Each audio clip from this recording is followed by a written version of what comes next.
Welcome to Biscuit 10 RPG, everybody. We are live. We are back. It has been a bit. Welcome back. Welcome to Red to Black. A few housekeeping tips before we get started. Yes, I am very, very happy to be back.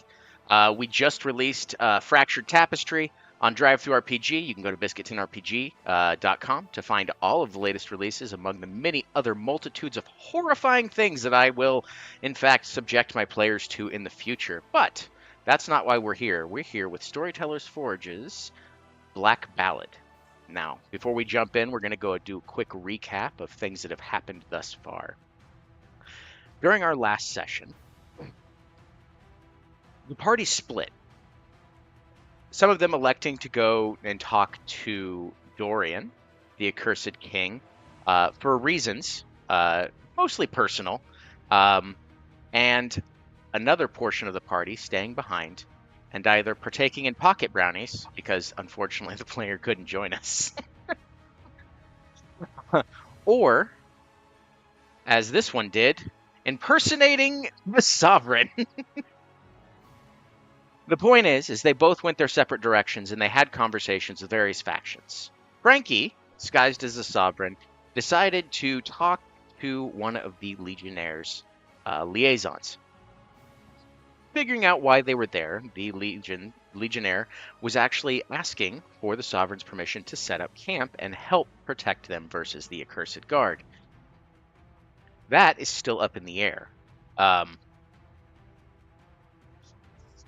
gotta shut that. I'm gonna get in trouble.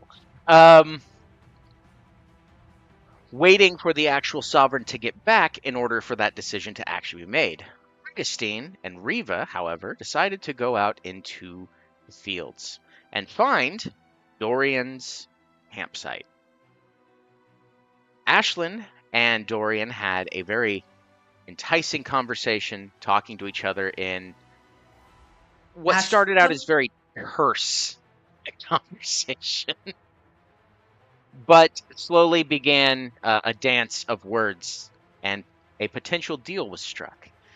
In the event that Augustine is able to convince the sovereign to accept the accursed guard's help, or attempt at best with full-heartedness. Yeah, I know the rules. I'm just paraphrasing here because I didn't write this down.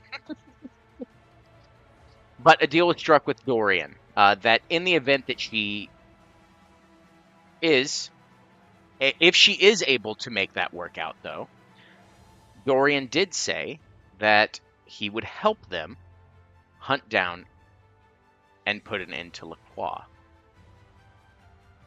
So, as those two conversations wrapped up, Riva got word via a sending stone from the Pale Horseman that Ashlyn had been spotted and was currently headed back towards the city. And it's with that news that we pick back up. Rosina, you awake, or maybe you're just kind of living high right now. You've had however many brownies you've decided to have for the day, but I'll go ahead and say that you've got your full faculties again. You're not under any sort of compulsion to go to a different chat window. You all are bastards. Had a great nap. So, you wake up. Benny is just kind of puttering around, and when you wake up, Benny goes, "Oh, sorry, I guess you overslept. Your friends, they've gone off on their separate directions. I know that they split, from my understanding. One's at the palace, and I guess some others went out into the fields. So do with that information what you will." Do you know who went to the palace? That Frankie fella. Oh, Frankie's the most grounded. So, do I go after Frankie? Or I better go to the fields. I think they'll need me there. All right, so you begin heading out. Now, at the exact same time, Frankie, you have just finished your conversation with the liaison of the Legionnaires, and she has been escorted off into a separate room. What are you doing? I mean, I feel like my ears are probably burning because somebody said something nice in this place and it sure as shit wasn't earned. I think at the moment I'm talking to, name is escaping me. It has been Johan too many is with weeks. you. Thank you. My brain was only giving me Boni Danza, and that's not correct. It's close, but it's not correct. So probably talking to Johan, just kind of keeping up appearances until literally anybody who's actually qualified to do this shit shows back up. As you're kind of approaching and you're having just kind of like a non sequitur conversation with Johan, or as we call him, MC Bone Daddy, one of the guards walks up and whispers into Johan's ear, and Johan goes, "Oh, well then, it looks like your spirits should be raised." And he looks around to make sure that no one's within hearing distance, and he looks at you and goes, "The true sovereign has returned. She should be here shortly." Cool. Is there somewhere I can not be with her face and still keep it until she's actually here? Well, there's always the broom closet you changed in last time. No. All right, let's go find you a room. Thank you. He walks off with you as you go look for a room. Because as much as he's been in this palace, he hasn't really had the need to look for rooms. So it's a labyrinth for him. So you're just walking around the halls getting lost I mean, for the time being. there's probably something to be said for having the sovereign, like, being seen in the palace, so this is potentially helpful. Yes. So fuck it, why not? Fantastic.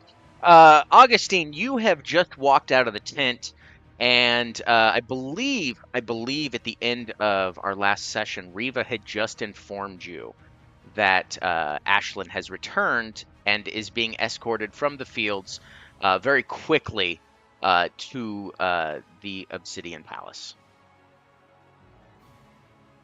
How much space is there where we are currently standing? I mean, there's people kind of all over the place, but if you need space in order to do anything specific, they'll give you a wide berth. I mean, they're paranoid that you're even in the camp to begin with. I need enough space to turn back into the dragon form. Okay. Do I have enough space in there for that, or do we need to walk out? You are probably You'll make space. It's probably a good idea that you walk I will outside make first. space. Right, Augustine. And Augustine is going to pull Riva out then, so that they have the space and they're not directly in Dorian's camp. okay. Just turn into a dragon and kind of like motion for Riva to get on her back. Which I need y'all to understand, this is not another polymorph spell. This is the gold dragon can turn into another form, and I did that, but I'm still in polymorph right now. Same spell. Fantastic. So as you exit the camp and you use your polymorph ability as part of the dragon's abilities itself, and you turn back into, I guess, your true form, there is at least one guard behind you that goes, "Sweet banana flapjacks, that is not okay." And the other guard goes, "Oh man, all right, well, good luck, dragon." Salutes and then just like kind of turns around and like backs away slowly. So yes. You end up you've polymorphed. No one's harassing you. They're kind of just like giving you your distance. They're like, we don't really want to tussle with the dragon right now. We've got other stuff to do. So yeah, what are you gonna do? You've turned into a Dagron, and you, I assume, are gonna be flying back to the city. Well, is Riva going to get on my back? Yeah, Riva truly just like from standing just leaps up like a good 30 feet to get onto your back. Best friend behavior.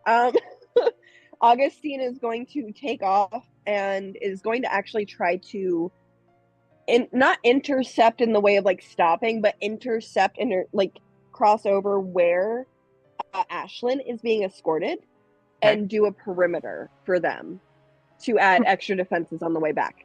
All right. So because of the fact that the guard has been alerted that you have in fact taken a draconic form, you don't get a lot of weird side eyes. They're kind of like, well, that's obviously not anyone we don't know.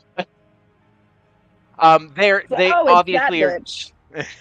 They're obviously keeping an eye on you just in case they might be wrong, because they are very paranoid by nature and necessity. But yes, you end up flying about, I don't know, about 5-10 minutes before you actually lock eyes with the caravan that has Ashlyn in tow.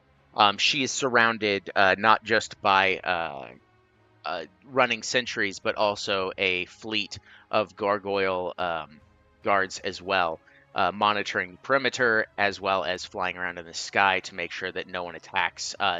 The other factions see this large cadre, and for the time being, it seems they back off because it seems like it might not be smart. But then you see them look up and look at you, and they're like, "Nope, not today, Franklin." Augustine wants to like finger wave at least a few of them. Like, Yes. bye. Unsettled is a term that I would use for the ones that do manage to catch that little hand wave of sorts, and they just back off further. Yeah. So it takes about 30 or so minutes as you all approach back into the city. Um, since you all are actually coming back into the city, the first thing that you're all going to notice is the guards lead you through some very specific winding roads and some back alleys because as you approach, you realize that the fighting is no longer just restricted to the fields. Fighting has actually broken out inside the city. There are legionnaires and a cursed guard running rampant throughout the city, fighting each other. The actual guards for the sovereign are very much keeping an eye on things and not interceding unless one decides to encroach further than what they should. But mostly their effort is poised on keeping the sovereign herself safe. You all eventually make it back into the actual palace itself. And about that time, Frankie, that's about the time you all meet up with Rosina. Rosina, you managed to, through pocket brownie like goodness, make it to the edge of the city without running into any kind of kerfuffles or anything along those lines. You just kind of had a vibe check that people just weren't really jiving with attacking. Plus, you're an unknown quantity, and those that do know were like, absolutely not. So they were giving you a wide berth. You end up following them as well. So we're gonna pick back up with Frankie. You and Johann finally find a room off to the side. I assume you shed your visage, and go Nope. back to. Oh, okay. What are you doing? Waiting to actively fuck with Augustine, or not, well, a little bit Augustine. Mostly with Valen. Okay. So, um, there is, as you all kind of go back in Skinwalker there. creature of chaos, and you're surprised that I'm hanging on to this with both hands until I can fuck with the person whose face I'm wearing. No, I'm not surprised at all. But it does actually play really well into this next scene. So, as you all kind of enter the main area, gone from the throne hall is any semblance of a lively festival as it had been replaced earlier, having been replaced by the vicious arguments of dignitaries and officials from every branch of the godless monarchy. Valen, now having made it back, remains silent Oh. as he listens. Uh-oh. Oh no! Okay, we'll hold tight. I think Roman's power may have just come back on. So, Hope so. apologies, everybody. We'll make this work, and then I'll have to move cameras around.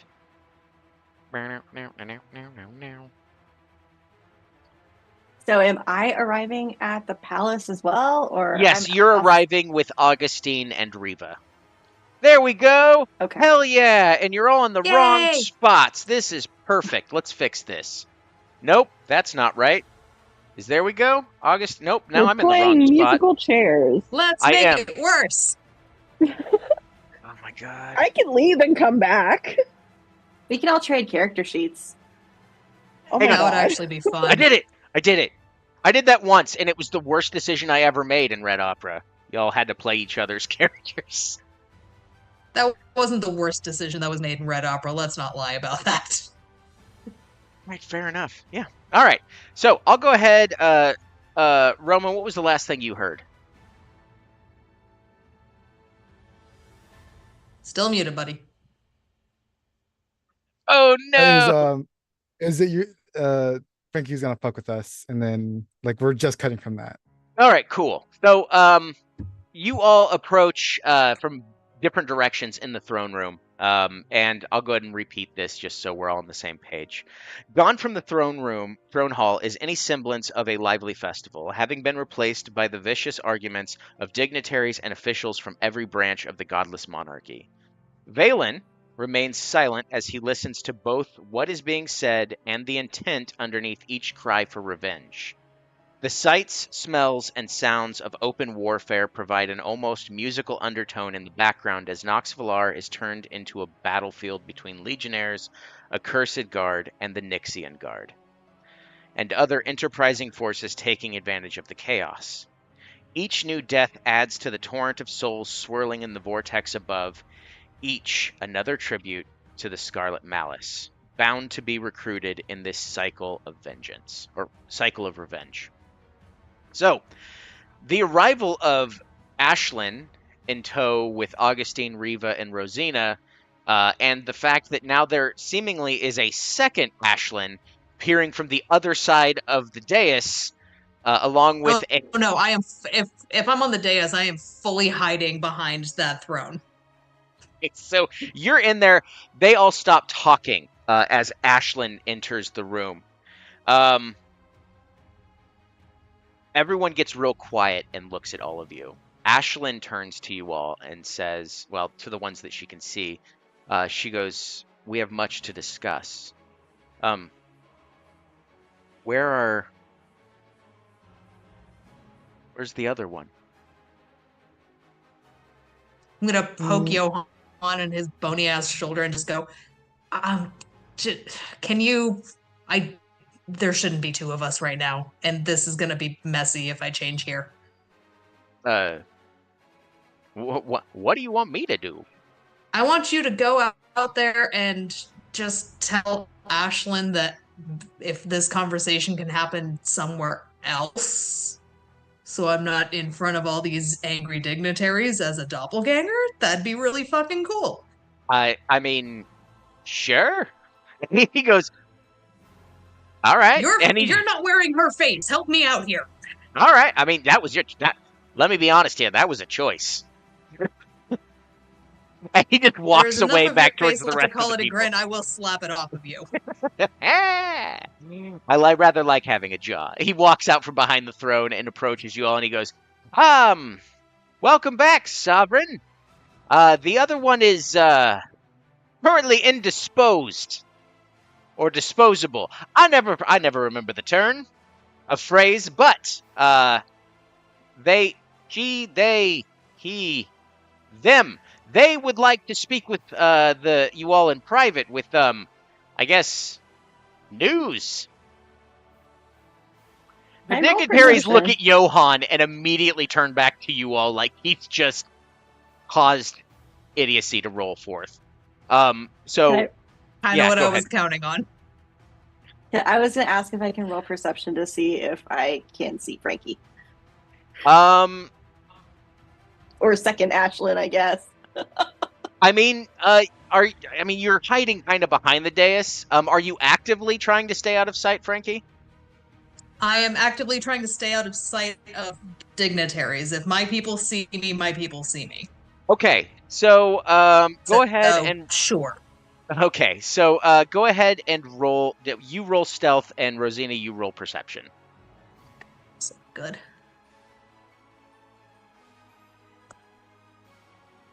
$13. Stealth. 18. Okay, you do not see a second Ashlyn, which it's probably for the best. Okay, so is now a time to mention Augustine's passive is a 26? Oh yeah, I know you're gonna fucking see me. You're not the one I'm worried about. Is Augustine still a dragon? No, no. Augustine had a very dramatic moment of like nudging Riva to jump down, and right when they were like getting to a spot that was gonna be too small for a dragon, just transforming down into her actual regular form. Very dramatic, very, very magical girl transformation, because I feel like it. That absolutely makes sense as to why the party suddenly got quiet. Fantastic. So you have their full attention. There are various people and factions from within the Godless Monarchy itself. There are keepers of the faith, various faiths that are present, including the priest of Invar's, or the shepherd rather, and a few others. So basically, it's anybody that's anybody in the dignitary side of things with the kind of like the council of people that help run this city or put their ideas back. But they are all they're very interested in what you all have to say, if anything. Can I take advantage of that and just like stealth the fuck out of the room while everybody's focused on actual Ashlyn? I mean, yeah, sure. Because, like, logically, Augustine's gonna see me. There is fuck all I can do about that. I just need to get past literally everyone else. Okay. I have go ahead and roll stealth, and I will. You can roll it with advantage, and I have a DC set for you. So All right. Can I try to lower that DC by, because all their attention's on us right now, correct? that's why 26. that's why Frankie's rolling with advantage. Oh, 26. well, okay. Yeah, you make it out, no problem. They're very focused. All right. So, does anybody have any questions for the dignitaries that are having this argument? Anybody want to discuss anything with anybody? Augustine's priority right now is going to be to get the party elsewhere, like into a private room and discuss things with them before anything else. Okay, that's fine. So, Yeah. since there's, oh, sorry, Rosina, go ahead. I was just saying, like, my priority as well is probably talking to Ashlyn because it seems like we need to have a conversation with her. Okay. Well, Ashlyn looks at all of you to see if there's anything that you're wanting. Obviously, there's no direct conversation that you're wanting to have at this very moment. The air is then once again filled with an onslaught of questions. Which god do we pray to? If we kill them all at once, will they still return? Killing them will only bring more down at a faster pace. Is there a way to seal off the realm? We should send ambassadors to the heavens. Would you go for us? Nay, in dark times like these, perhaps we should call upon darker forces, etc., are all things that are being yelled across this table, just kind of at each other as well as, in your general direction. There's no clear thing. But as that happens, Ashlyn, without much of a sound, there is what you hear to be a commanding footstep as she walks forward towards the table. And with that one step, everything gets quiet. And they look to her and you all. And she says, as your sovereign, I have an obligation to see these matters through till the end. Needless to say, I am personally invested at the moment. She says as she brushes broken glass from the seat of her throne. Sometimes answers can be found by looking into the past, and I'm going to steal away my guests for a brief moment to do just that. All of you, she nods in your direction. And Valen. Please follow me.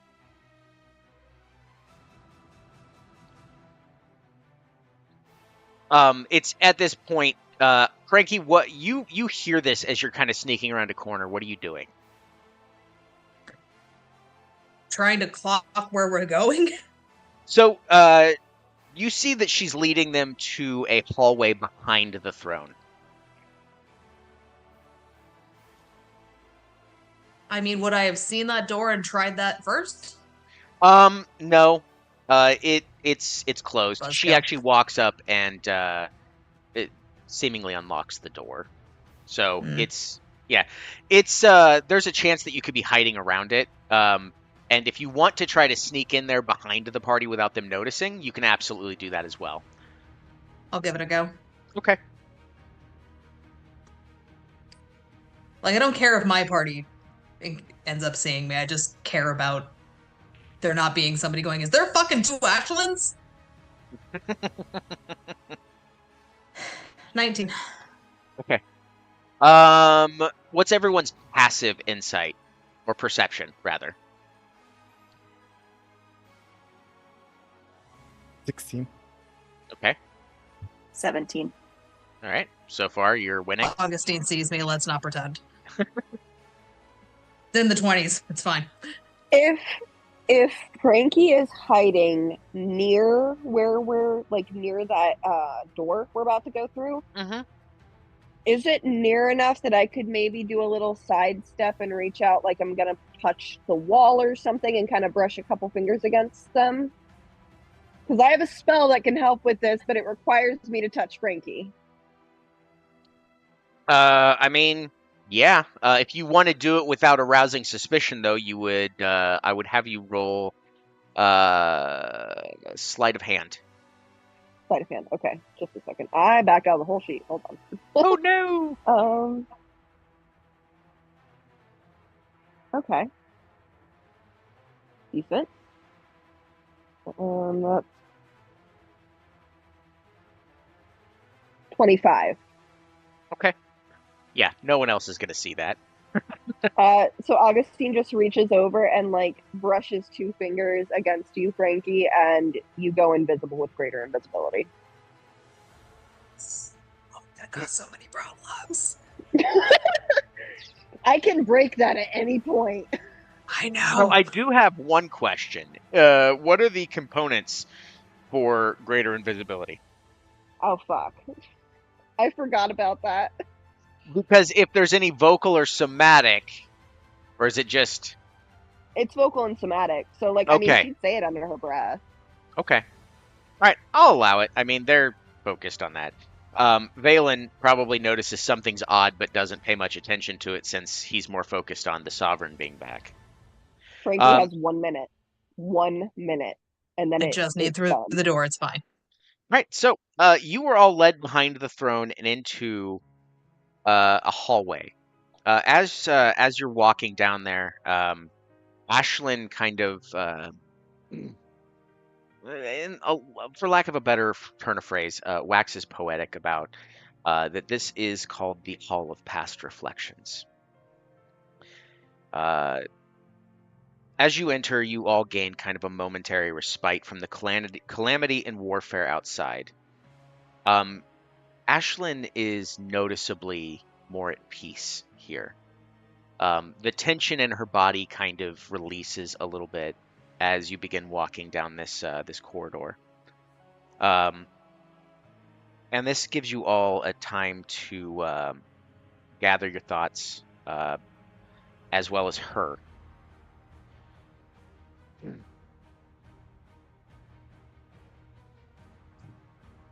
And here we go. So this is a time if you have any questions for her or Valen or both. This is the time to ask or have your conversations with them and each other. So she's just walking and having you follow them. So Does it seem like there's like side rooms or anything back here that like they could request to step into just so they could reconvene real quick amongst themselves? not really. It's a long corridor that it looks like it enters out into a room at the other end. Augustine's gonna kind of. Sorry, go ahead. No, I was gonna say most of what you see is what is it?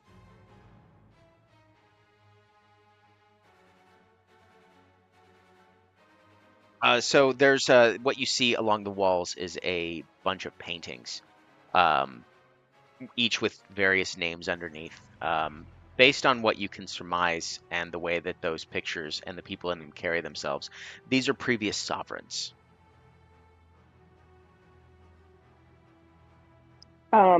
Augustine kind of like glances at the others and then looks to Ashlyn. Is it all right if we take a minute to gather our thoughts out here and then come join you in the room in a minute or two? Absolutely. Her and Valen walk, and they walk a little bit further down, and they get to kind of like the midpoint where there's a few more pictures that are further down. So you four have the space to yourself. They are obviously having a private conversation, and they're not going to listen in on yours, as far as you can tell. Augustine, what's going on? Augustine like turns around at just a second, snaps her fingers to make Frankie appear. You are no fun. I wanted to see if I could prefer to steal be able to. something. Viva goes from like smiling, from like being happy that Ashland's alive, to having the most like menacing, like angry look at Frankie. I'm But you guessing still have her that's face on. not Because Ashley. I'm adorable. It's not Mm, yours. they I do have didn't say it was points. mine. I said it was adorable. Ah, so I talked to Dorian. Ugh. I came to an agreement with him, and I'm going to ask that you hear me out before you get angry. Looks directly at Frankie. You would have had a better bartering ability if you had left me invisible. I'm sure. So, endgame here. We all hate LaCroix. We all hate Dorian. Endgame, they're both a problem and both need to be dealt with. That is my intention here. Dorian made a deal with me, and all that I need to do on his behalf is to make my best effort to convince Ashlyn that she and her people will stay out of his conflict with LaCroix. He states that the reason he attacked, one of the main reasons he attacked, was because he couldn't be sure they wouldn't try to interfere and help LaCroix. So, as long as I do that, he has agreed that he will not target the city as of right now. He will help us track down and deal with LaCroix. And he's also going to get me something from Topside. I do personally benefit, I will admit that. And the only thing I have to do, is state his case to Ashlyn. I figure we get his help to take LaCroix down. That gives Ashlyn and her people time to shore up defenses in the city and be prepared for if something goes wrong. And we can then turn around and go directly after Dorian. So about that.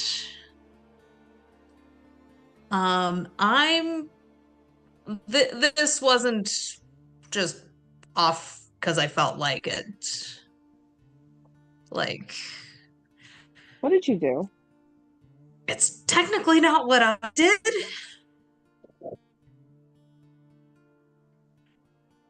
In my What defense, it was a good did idea at the time, and in the moment, it's still a good idea. There was a dignitary here, specifically looking for Ashlyn, that came from Mhm. LaCroix, who's looking to have a meeting with her about LaCroix defending the city against Dorian, which kind of helpful, grand scheme of things, like covers more protection situations. Dorian's probably objectively the better option, but we're fighting between a sack of assholes and a shit sandwich, so it's gonna be awful either way. So far, the only thing I've done, whichever face you want to tack that onto, is make sure that Ashlyn will take the meeting. But I told them that it was because it made more sense for Valen to also be here, because leader of defenses should probably have an idea of plans. I've bought them time, but grand scheme of things, I guess I technically didn't do anything we can't unfuck. I mean, But in the end, to be frankly honest, it may still work out in our favor if we go with Dorian and then she decides to take LaCroix's offer, because literally our end of the deal is I have to make my best effort to convince Ashlyn to agree to stand down. In return, Dorian, regardless, is not meant to touch the city. That was part of the deal, as was him helping us take out LaCroix. It's not contingent on her agreeing. It's contingent on me doing my best, and I will do my best. fair enough. The issue is that we don't get to decide who she chooses, you know? You're Yeah. gonna have to do your best. The people on the quad say they're gonna do their best, but then it isn't up to any of us on what happens. It's up to her. Right, but that's why I'm saying Dorian's the better option, because Dorian made a magical deal with me. I just have to make my best effort. She doesn't have to agree. We still get everything he agreed to if I make my best effort, which includes him not targeting the city. Well, I think you Also got to do includes it no the matter helping what, because if you don't, we're getting punished for it. No. I'm sorry, Not we? necessarily. You came in here swinging a big dick about what I did. What the fuck did you do? All right. I did include you on the agreement simply for the fact of ensuring you would not be targeted after said agreement was enacted. Yeah, do me a favor. Fucking don't do that next time. I literally all I have to do is have a conversation. I don't know why you're freaking out about this. Do not involve me in your wizard warlock pacty I nonsense. think the issue here is what is happening is you're underestimating your best effort, right? You are the best, like, smooth talker I've ever met, and you're like, Thank you. oh, I just gotta do my best effort. Look, that isn't, like, better than any of us here. Okay, and there's still benefits to it. Does any of we're this really- change with the fact that there are two Ashlands right now? Can you take off the face? Not until I talk to her. God, I should just slap it off you, right? Oh, You'd have to No. slap pretty hard. I can do it. I think your wife has a better chance of getting it off in a go, but Phrasing! Frankie! I said what I said, and I am not sorry. I'm gonna get you on. There is a palpable silence one's in gonna your be able to head stop me. from your sword.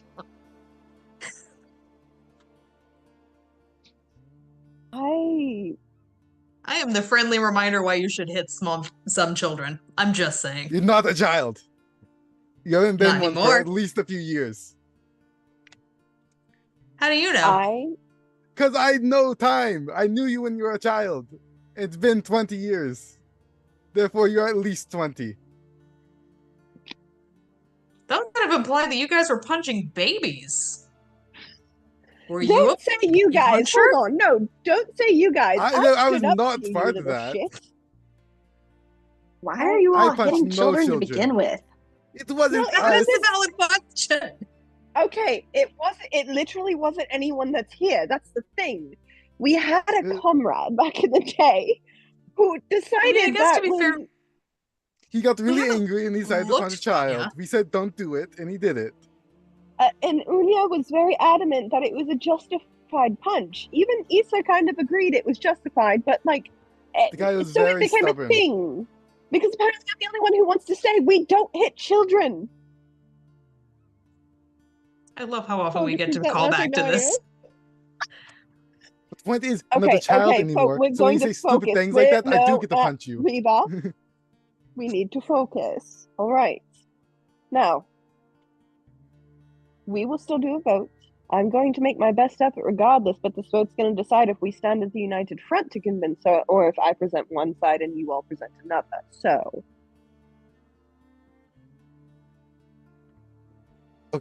I really don't like advocating for either of them. Yes. I'm This sorry, is not good. He's almost afraid of Augustine's talking power. Can we advocate for putting them both in a room and just waiting until they punch shit out?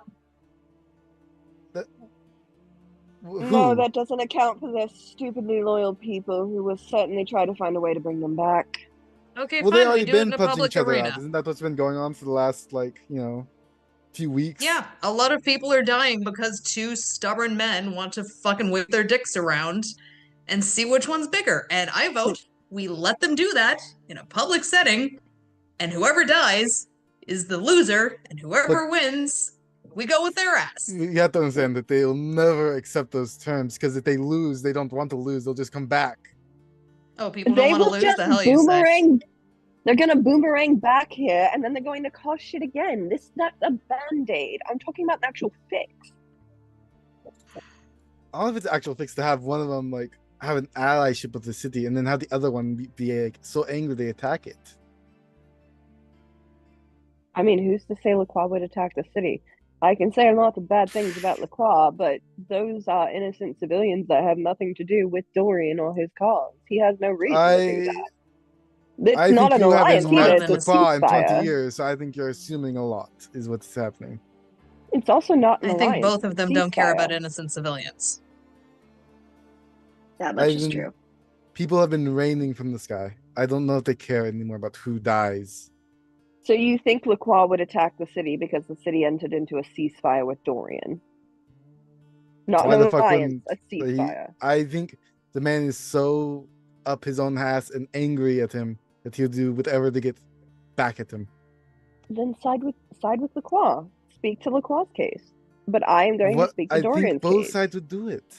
Is the issue. There's no honor in either of them. Like, Then, Dorian okay, says why he are has the we... word of a king, but he's not a king here anymore. He has no reason to tell the truth anymore.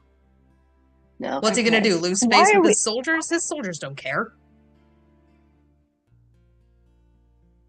I'll just wait until you are done arguing things we can't change about this.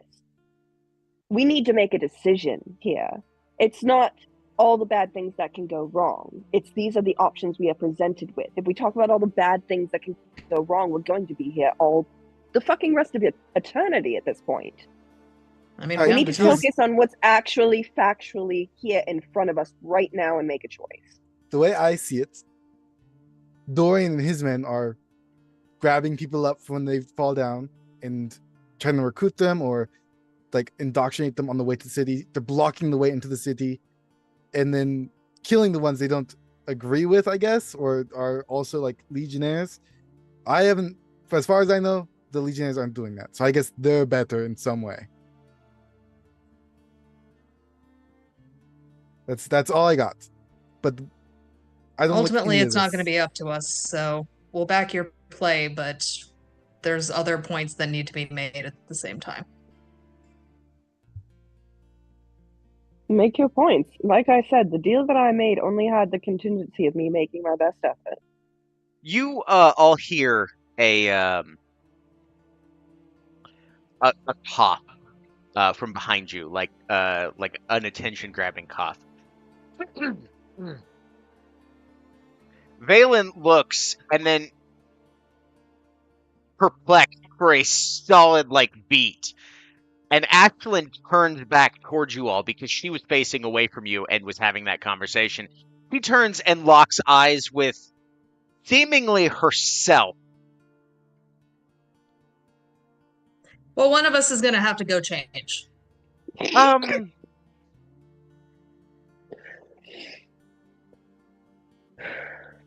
Stunned silence from the other side of the room. No, I do think it's actually technically treason, maybe. It's only treason Frankie. if you do bad shit with it, and I'll start pulling my face off. You want to describe to everybody what that looks like? Nope. It quite literally looks like someone pulling their fucking face off. Like, if you've seen Lucifer, how half of Mazakine's face looks in the process of, all that, it's that on the process of, getting back down to Frankie's face. Which reminds me, I need to roll damage. As she physically tears Yay! her 4 flesh from points her. of necrotic! For the moment, I'm just going to do, the face. I'm gonna keep the body because I'm in her clothes and it's gonna be weird to start pulling all the rest of the bits off. Fine. So after the momentary shock of that, Ashlyn goes, hey. It felt, in my defense, points at Valen, he said this was okay. Or at the very least, nothing I could, as long as I didn't fuck it up, it was better to have someone looking like you until you got back.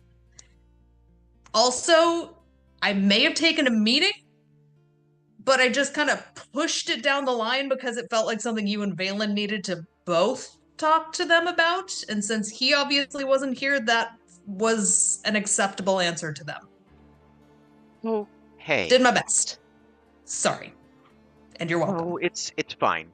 She goes, that notwithstanding, um,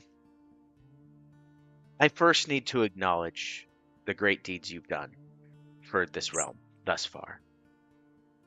Despite that, I'm still gonna need This to. is I'm gonna have to it's fine. take. I'm gonna have to take some time. It's been a while. Okay. So let me follow me. We'll get to the end of the hall and we'll discuss the things that you want to discuss. But while we're walking, I want to explain to you what this hall is.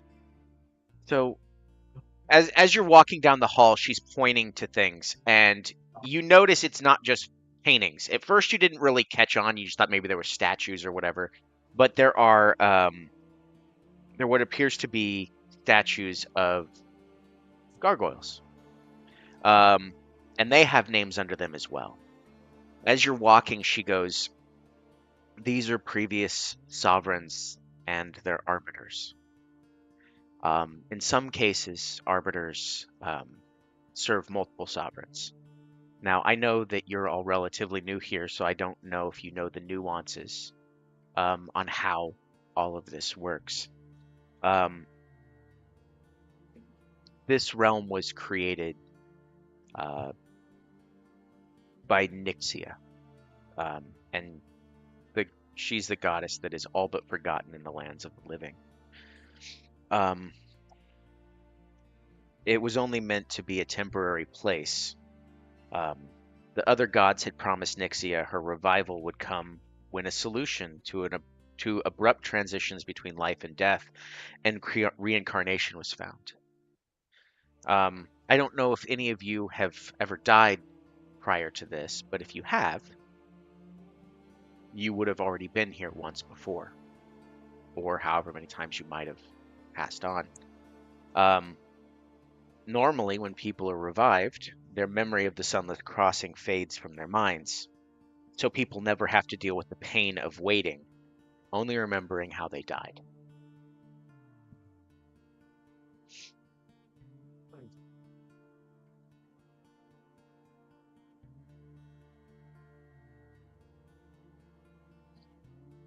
One of the things that she does admit to you, she's like, as I said, that each arbiter potentially oversees multiple sovereigns, and as such, they are responsible for their training and mentorship while serving as the general for the Nixian Guard.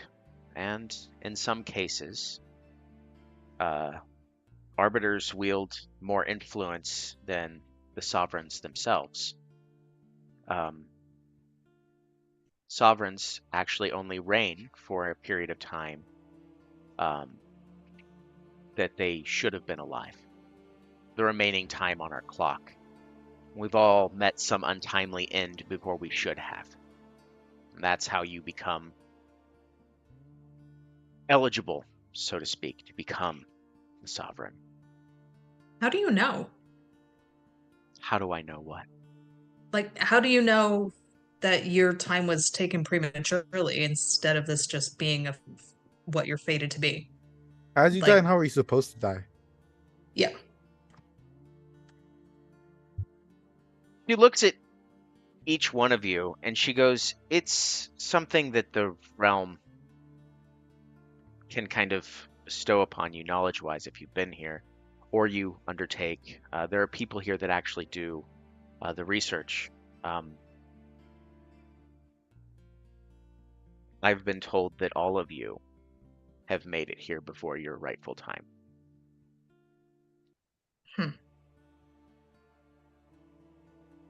Weird. I mean, I don't know what my rightful time was supposed to be, but I chose. So I'm all right with that. Yeah, I wasn't the right mind, but then I murdered her, so I feel better about it now. I mean, don't get me wrong. It would be nice to have a chance to live out the years I didn't get to, but if I don't get that chance for whatever reason, I can't find a way to do it, I'm all right with that. I made my choice. So are you saying did that it. Dorian and Lacroix aren't supposed to be here too? I can think of no one more deserving to be here than those two assholes. That's me laughing. Neither one of those two bats I an eye, but figured. she looks at Valen, and Valen just nods his head. She responds, "Neither one of us knows why this is truly happening. Um, there's some things that even we are in the dark about. There's a lot of things that I have learned and that has Valen has taught me about not just my position and powers, but also about the realm itself. Namely, that once my time is up, and a new sovereign is to be selected, I willingly sacrifice myself to the realm itself in order to keep it going. But as for this twisted vortex and everything changing the way that it has, the only thing we know is that something terrible has taken over. I wish we had more information about it, but we're learning things as you do." Oh, fuck. Y'all are screwed.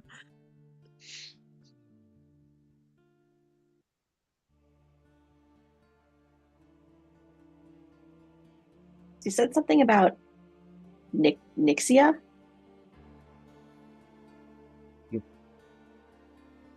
Nixia is or rather was, the goddess of resurrection. From my understanding and the things that I've learned is a long time ago, um, there was a lot of chaos that unfolded with people dying and going to the realms of their gods or wherever they meant to be, only to be resurrected and pulled from there, and it caused chaos on the celestial planes, the hells, the demi-planes, and all planes in between, because the constant influx of people going in and out and in and out. So the Sunless Crossing was created as a band-aid of sorts. Um, Or, or a waiting room yeah, for for those gods who that are too impatient to deal with shit. um, it was designed to be temporary, but it seems that the gods have forgotten their deal. There was supposed to be something worked out, a more permanent solution, but as you can tell, this place still exists, and Nixia is all but forgotten. So if Nixia's dead and that's why resurrection hasn't been around, is she back? Because people have been getting back up there, right? No, Nixia and resurrection are not intrinsically tied. The the magic of resurrection is tied to more than just one god or goddess. It is part of the domain of life. Um, Beings powerful enough to call themselves gods or actually be gods themselves can give this power to their faithful. Um, it's not exclusive to one thing.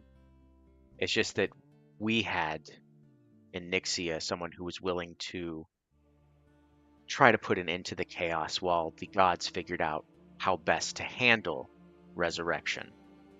And it seems that they've decided that the band-aid is good enough. You can say nothing else about the gods. They are politicians with considerably more power than they need. So, Why fix what's already broken when but the that's the band-aid's issue, doing just isn't it? fine? It is breaking though, right? Everyone who's dying down here is going back up there as a corpse. It's not affecting their domain. Why would they care? It's affecting the people, right? They're faithful.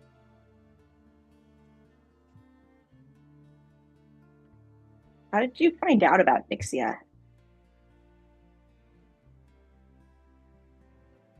When I died, and I was chosen to become the sovereign, we all learn when we get here in one way or another, either by becoming a sovereign or just being here long enough and taking in the information. Most people don't know it right off when they get here, unless they've done research in old tomes and found forgotten lore or knowledge. But we celebrate Nixia here in the Sunless Crossing. We have festivals for her in her honor. But yeah, I'm sorry. She comes to an abrupt stop. As she stops, like kind of not all the way at the end of the hallway. There's much more hallway to go, and she kind of turns around and she's like, "I can't bear to go further. Everything past here is just a reminder of empires built on the legacies of the forgotten. I Isn't never that what all walked the empires are entire built hall. on? It would seem so. I digress. I believe you all. I don't know if you had anything that you wanted to discuss before we kind of head back, but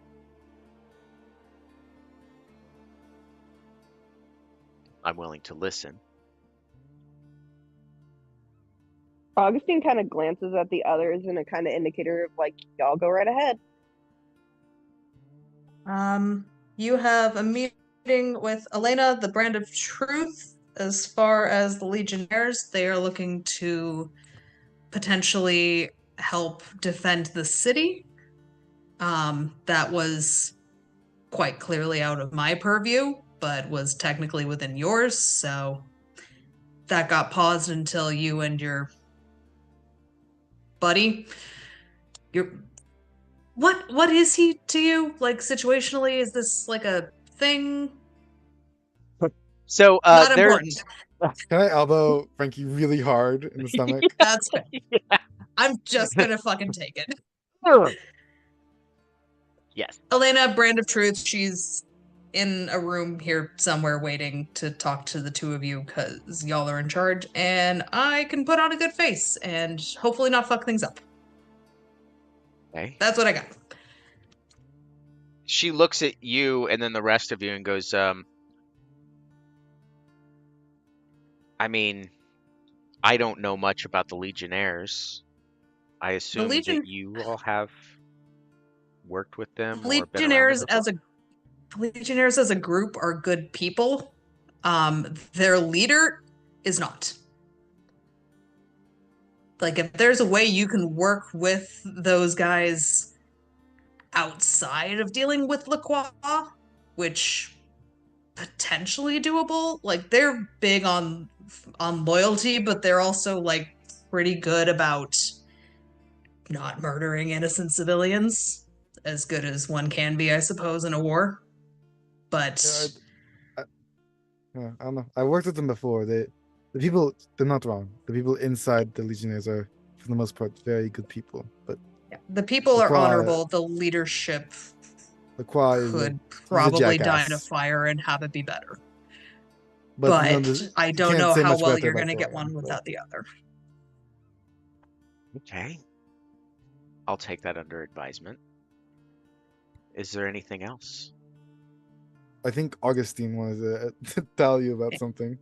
Auntie, you're up. Did you really have to do that by calling me auntie?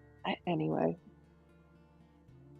So we've actually dealt with both Lacroix and Dorian in the past. And Rosina, I don't recall in your did we say they were timelines? Did you work with the accursed god or with Lacroix's people? Neither. Neither. Okay. Well, in our timeline, we actually worked with Dorian and his people.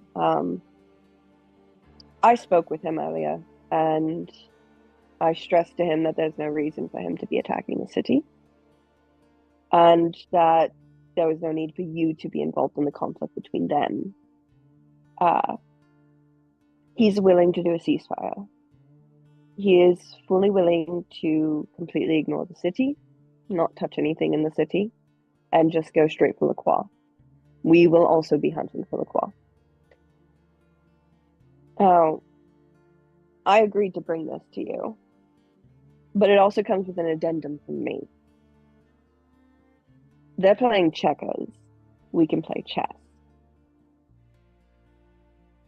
So, if you agree to a ceasefire with Dorian, Dorian will not come after the city. Dorian will be focused on LaCroix, as will we. But that gives you time to shore up your defenses, prepare, to make sure you are ready if the time comes that the city is attacked. And once we take care of LaCroix, which will be a good deal easier with Dorian and his men, well, we never agreed to not go after Dorian next. Both of them would be a plague. The ceasefire with Dorian, I just believe, is the best way to navigate the plague. And I will say, to add on to it, the Cursed Guard are rounding people up as they've kind of passed through the lands. I'm not happy with that. I don't like the way they're doing it, but they've currently posted themselves in front of the was it the orchid or the orchard? What's it called? The Atonement Grove. Atonement Grove. Valen cuts you off and simply goes, "The Legionnaires are doing the same." Yeah. But, Are they fortifying are? the same Okay, hold on. spot? Why are they stupid? No, rounding people up. Okay. Oh, okay. I thought you were talking about the thing. Okay, Yeah. that makes me feel Well, a little and better about That this. checks out. And Not while better, that but does seem bad, well, it is bad. It is bad. I'm not going to say it's not bad, but while that would seem to be working against us because Dorian will still be gathering people as we are hunting LaCroix, you have to think these are people forced into the accursed guard. What better way to get them to turn on people And I would than to also give them a way say, out? I know you're the monarch. You have your people to think about first and foremost. They are blocking the way in through the Atonement Grove. Working with them is probably your best bet to get them to let people through again, I'd imagine. That or them. That's So she looks at Valen, and Valen gives her like a nod to like, go ahead, speak your mind, ask your questions. It's pretty apparent that he wants to see how she'll react to the situation as well. She looks at you all and she goes, "So the choices I have before me are to do nothing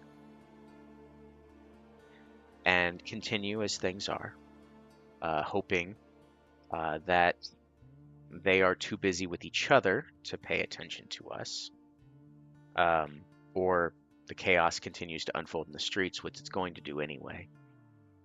Side with the Legionnaires, further angering the Accursed Guard, which will more than likely increase the attacks inside the city, while potentially having an ally that the men can be trusted, but the leader cannot, which in my experience, the men take after the leader more often than not.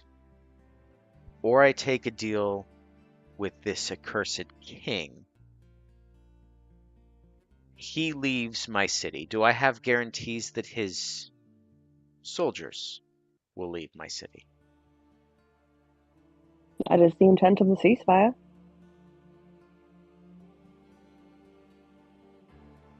I also I say will what be honest with you. the whole Legionnaires are good people. The last time I talked to Indian was 20 years ago, so things might have changed. not as much as you'd think. I will say this. Dorian and LaCroix are both men that started with what could be called good intentions. But time and bitterness and this stupid rivalry between them and their egos mixed in with volatile magic in a place where making pacts is as easy as breathing. It rotted them. Dorian's people seem to be a bit more bloodthirsty, a bit more heartless, potentially because they are far more inclined to have multiple deals with multiple patrons, and I do believe that could fuck with your head. But Lacroix's people, the oaths that they take when they join, that's the people that they are. They haven't had as much time as Lacroix to rot, so to speak. So, Okay. So, based off of that information, given one of three choices, having to pick one, would you side with the Legionnaires, with this cursed king, or would you side with neither?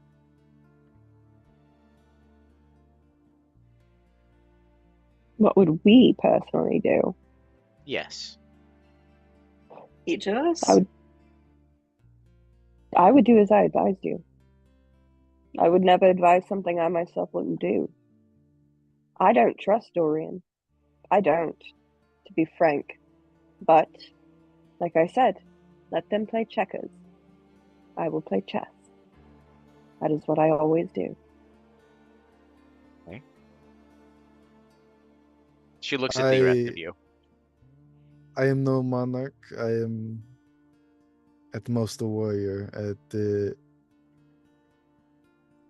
warrior side of me says I want to kill them both, so I wouldn't deal with either of them. But trying to keep your people safe, I think you got to do whatever's best for the city, and I think that might be with Dorian, unfortunately.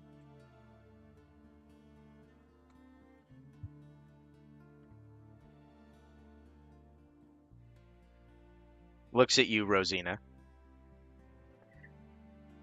Well, I haven't talked to either side, but I didn't work with them before, and I won't work with them now. I don't make deals with snakes. I wouldn't side with either of them. Okay. Frankie. I've had both of their people kill my people.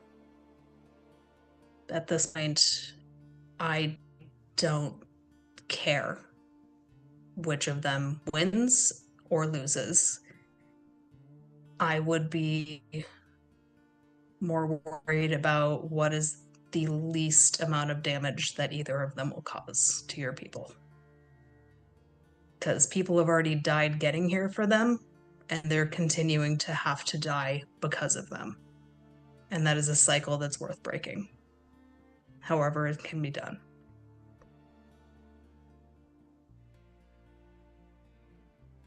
He takes a long sigh and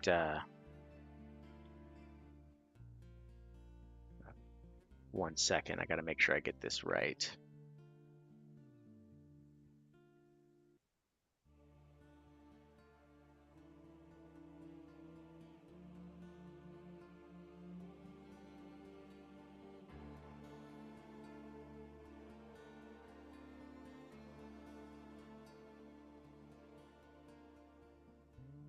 Because you've given me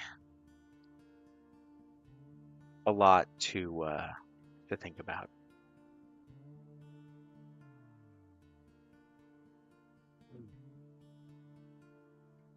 She goes,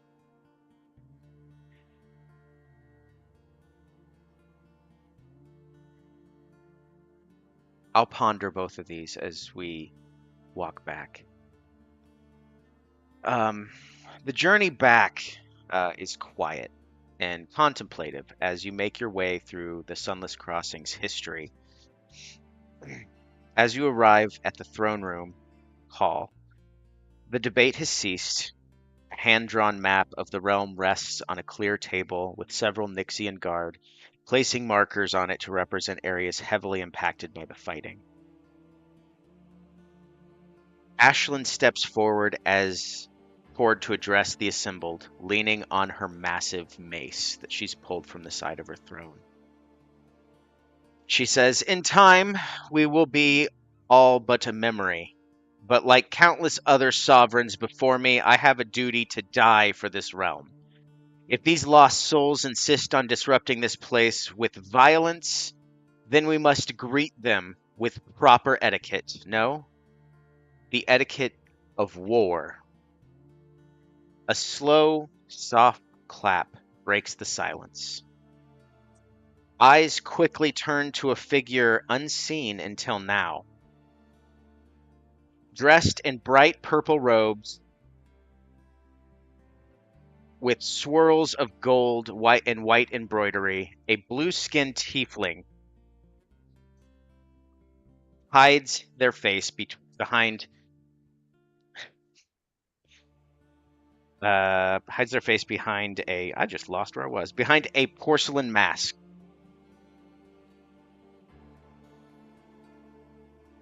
Oh. I will let you take it away. But can you hear me? Yes. But war against. Oh, wait, I gotta do one thing because I'm bad at one particular thing, killing the actual stream. But war against whom, my friends? You've begun to ask the right questions, and trust me, it's not punching children. It's just you won't get to the right answers without a little divine help. So, allow me to introduce myself. The person reveals the mask, and you see this very androgynous looking tiefling with long horns pulled back and, just passively twirling his mask. They call me Majinn the Betrayer, and I've seen the worry and fear and know many of the conundrums and deals and cunning chess games that you think you're all going to play. But let me give you a glimpse of fate and place a choice of power within your very, very capable hands, my dowlings and sovereigns of the realm. And the tiefling takes a bow.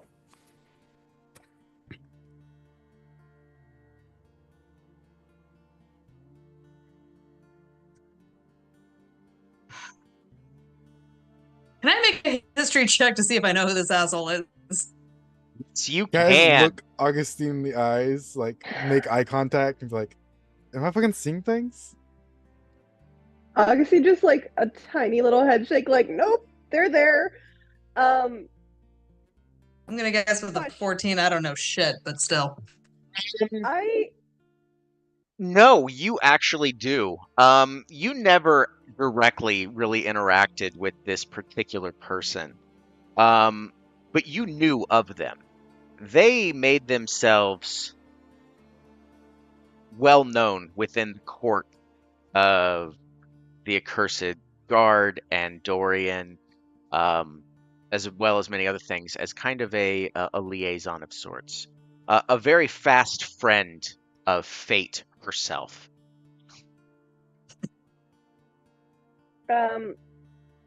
Quick question, DM. Mm-hmm. Has Augustine repaid her favor yet? Her deal? Does she? Nope.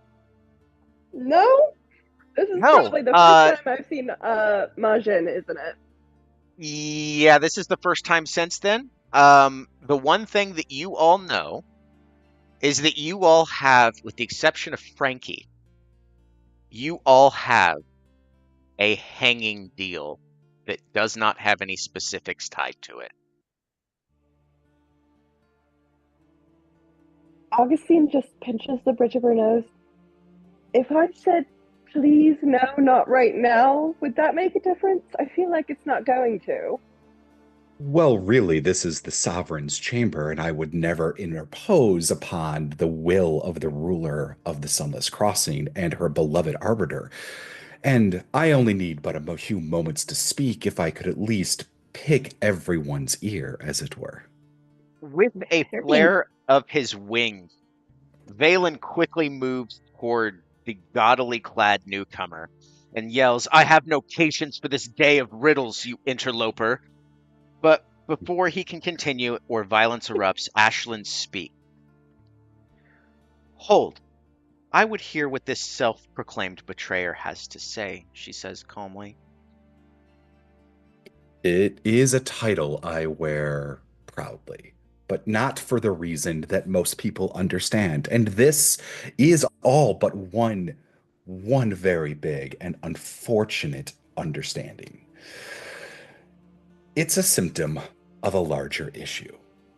I want you all to think for a second about what it means to come back from the dead.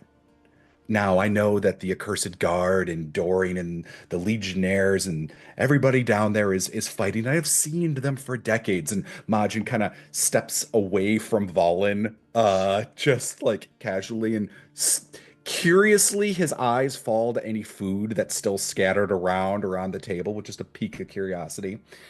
But think about this. You have a problem where right now somebody who dies here goes back up to the lands of the living. No? No? No? And in the lands of the living, when they die, they come back down here only dragging more with them. And when somebody dies here again, one would reason that they're going to go back up to the lands of the living, and any they interact with are then going to drag back down here, and so on and so forth. Resurrection, as it were, is broken. I think you've all identified that for your various reasons, but Accursed King, psychopathic in love legionnaire, vice versa, whatever method they choose to kill each other, I've seen their bitterness and malice waged for decades. I've seen the lengths that they will go to. And luckily, with the knowledge of the origin on the Well of Souls, I do have some insight into the solution, which I'm here to offer, if you'll let me continue. Sovereign bids Valen to come back to her side. And definitely with a look of just impetuous, like not real thrilled with this particular line of words, or just the fact that speaking in circles does not fit his MO. He stares Majin down as he slowly walks back to Ashlyn's side, and she inclines her head.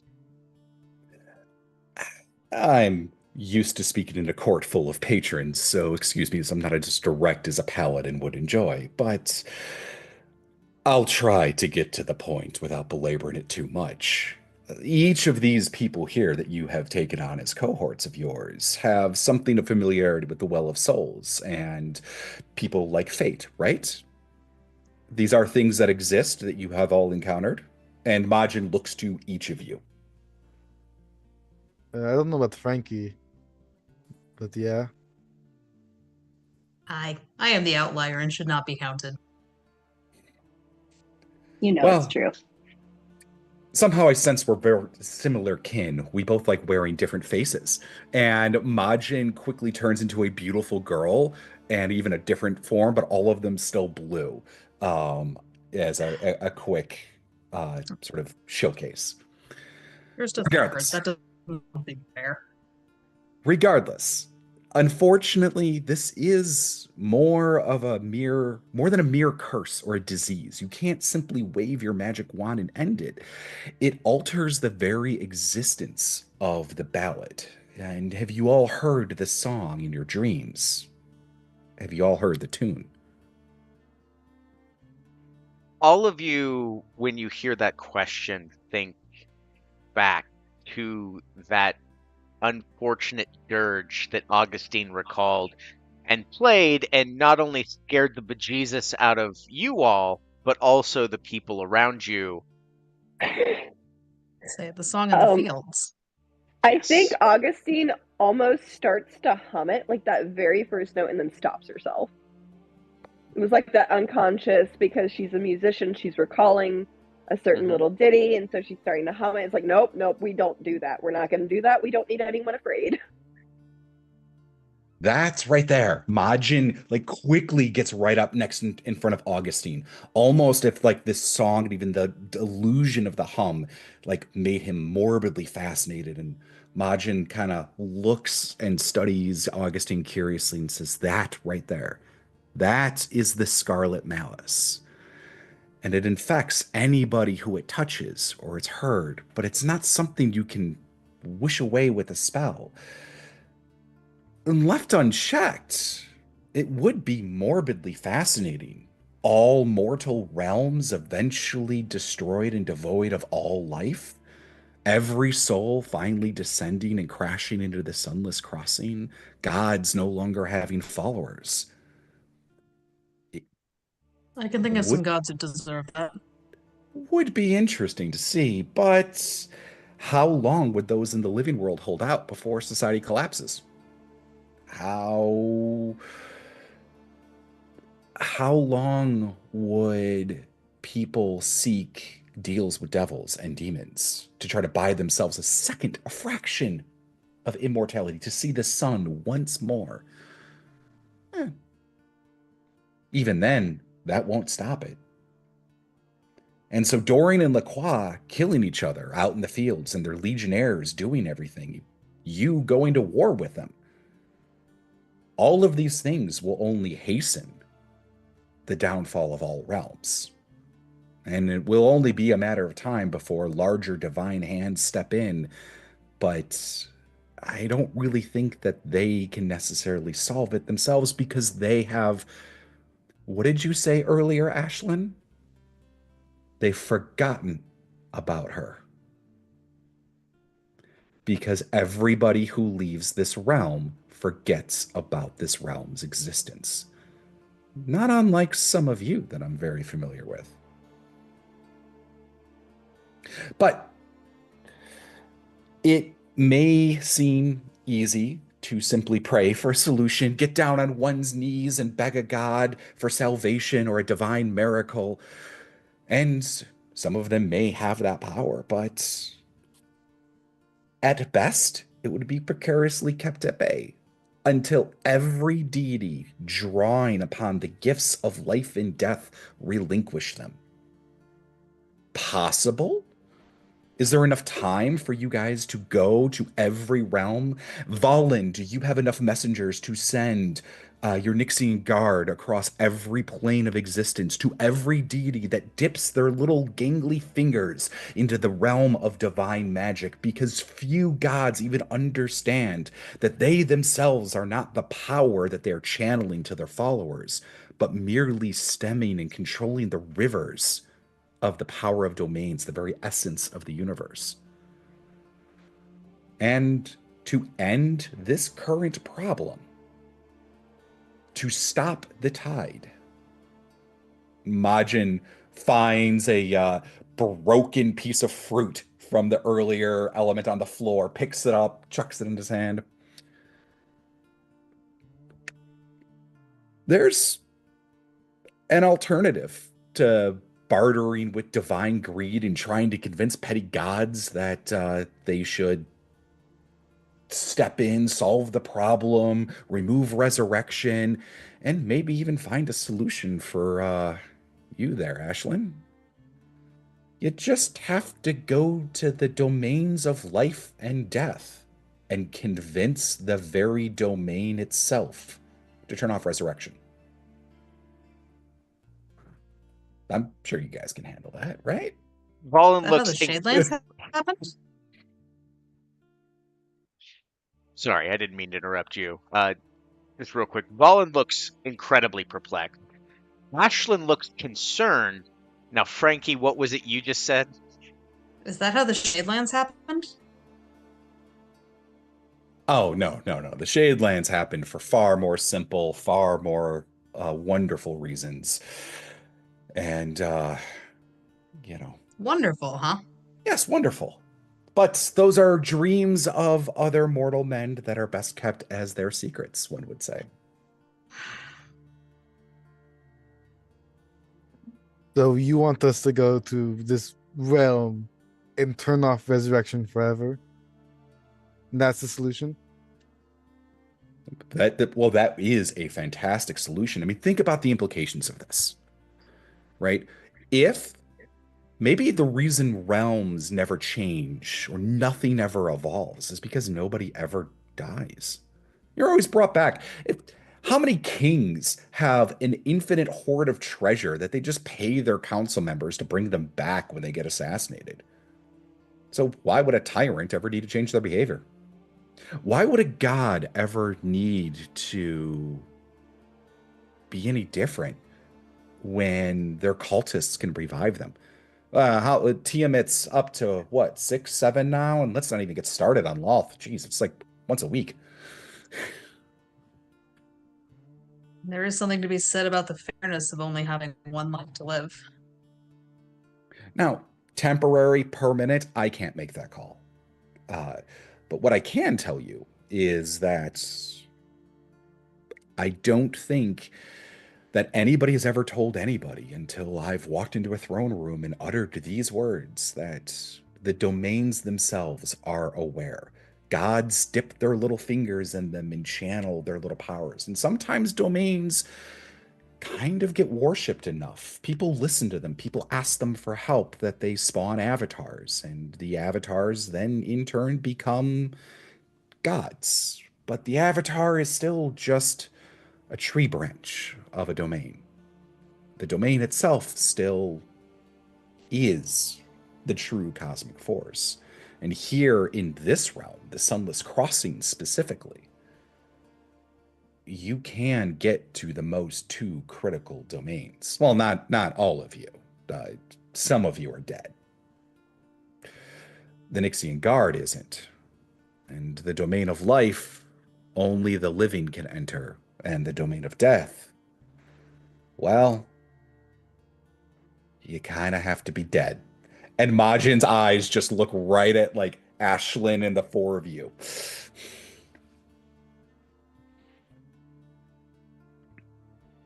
Hate to say That it, might be but makes a lot of sense.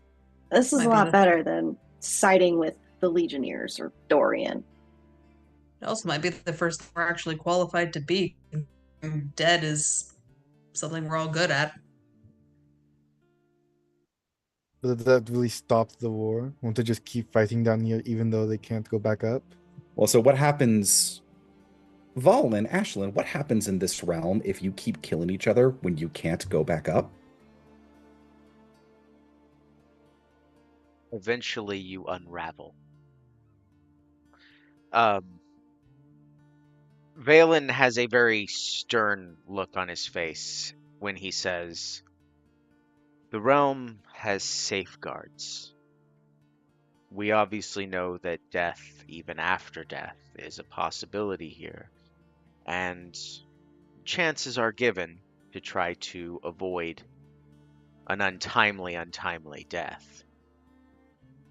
But die too many times, and one will cease to be entirely." Someone's talking about me.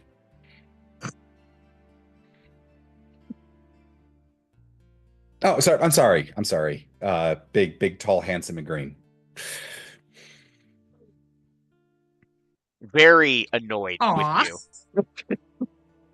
Ashlyn, there's a smirk on her face when it comes to like his response to this other guy, but it's quickly hidden away with just a back to a very stoic face, listening intently. Now, for those who are living in this realm, I think there's a far worse fate, which is worthy of some of your respect. Valen, your Nixian Guard, you're all alive, right? Yes. Did we know that? Yes. So Okay. the one thing that you've all noticed is that all of the Nixian Guard are living creatures. That's fucking you've weird. in various, I think some of you at least have been informed that the dead will appear a certain way and the living have a much more vibrant aura around them. And what you do know is if you're dead and you're in the Sunless Crossing, you come back. You die, you come back here. Now with the extra information that you can eventually unravel whatever that entails. But the living, if they die here, there's no second chances. You become one with the plane itself. Huh. All right. Now,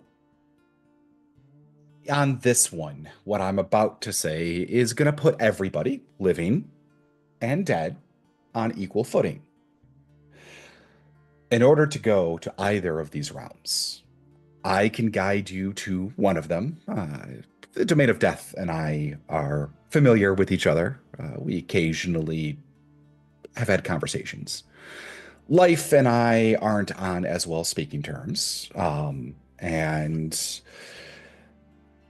when you go beyond the storm of broken worlds, and I guide you, if you're willing to come with me, to the Domain of Death itself, I will take you there. I will escort you there. But it will require a sacrifice, for if you should die while you're in the Domain of Death, there is no coming back. You will just feel silence and oblivion.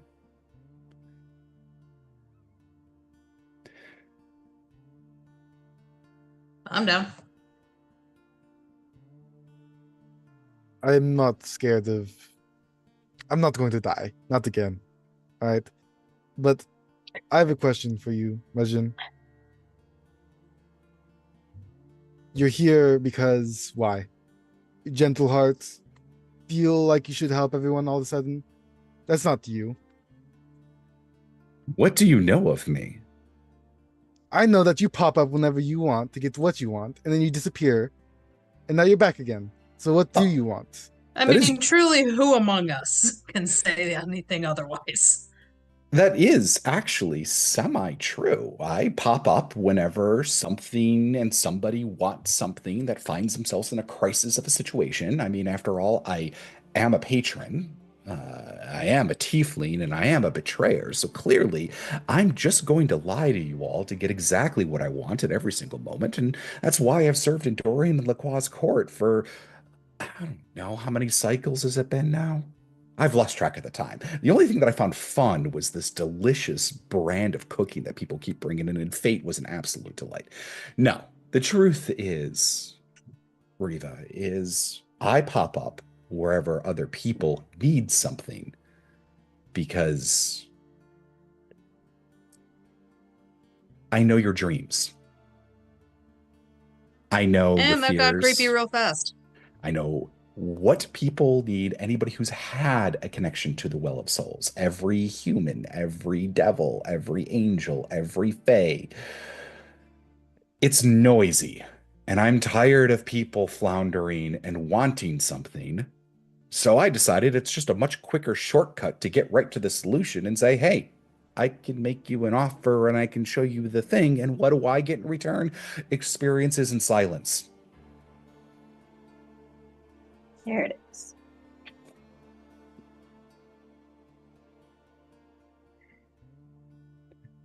I'll go. You said you can get us to the domain of death. We need to speak with both domains if we follow through with this. How are we expected to get to the plane of life? And that's a matter that isn't for you because you can't. That is a matter if Valen and perhaps some chosen of his Nixian guard is willing to risk death to go into.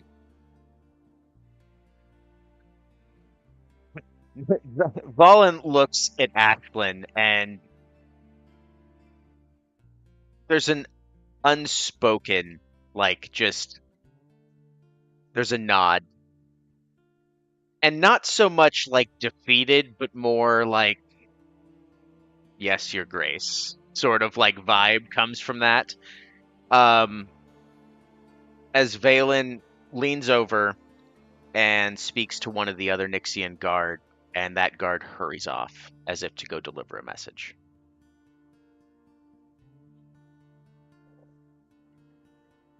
I'm going to take that as a yes. Ashlyn speaks up after listening for quite a while and says, yes. At least on that end, if you all are willing to travel to the domain of death, where the Nixian guard cannot, I will send a detachment of the guard to the domain of life. And perhaps temporarily we can shut this down and find a better solution. And I did hear some mention of chess. And this is where that might come into play. Because Ashlyn, you've ruled this realm long enough, and there are so many churches and so many gods and so many different people that are here that are emissaries to the different deities, right? That is correct. You turn off resurrection and you take away power from gods for a brief moment. You assert yourself as sovereign and force them to come to your court.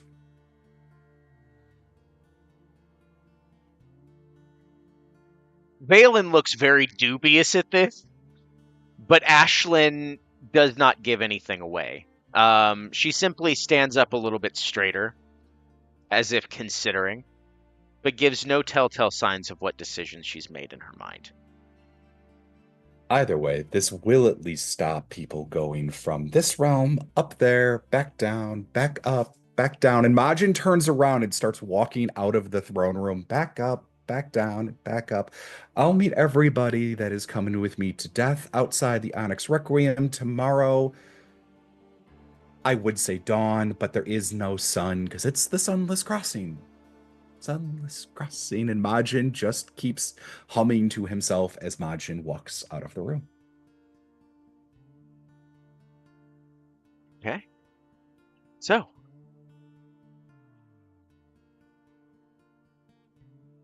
I like him. Them. Whoever they are. I like them. They're a menace. Well, don't get They too can be used to them. They'll be gone in like a week. They're never really gone.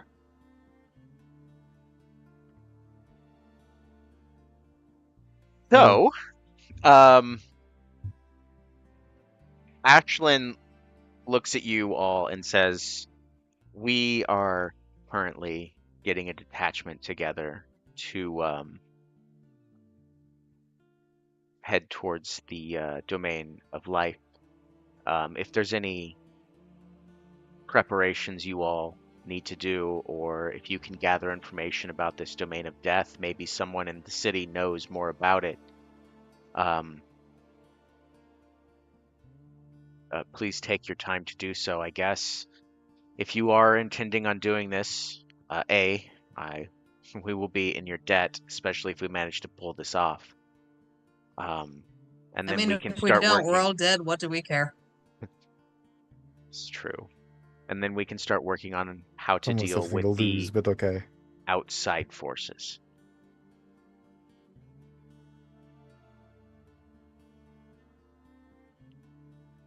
I mean, yeah, I guess we'll go through with it. I mean, I have my problems to plan certainly, but I guess it's better than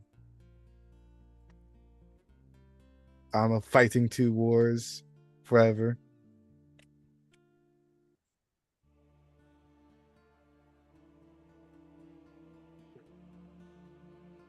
Ashlyn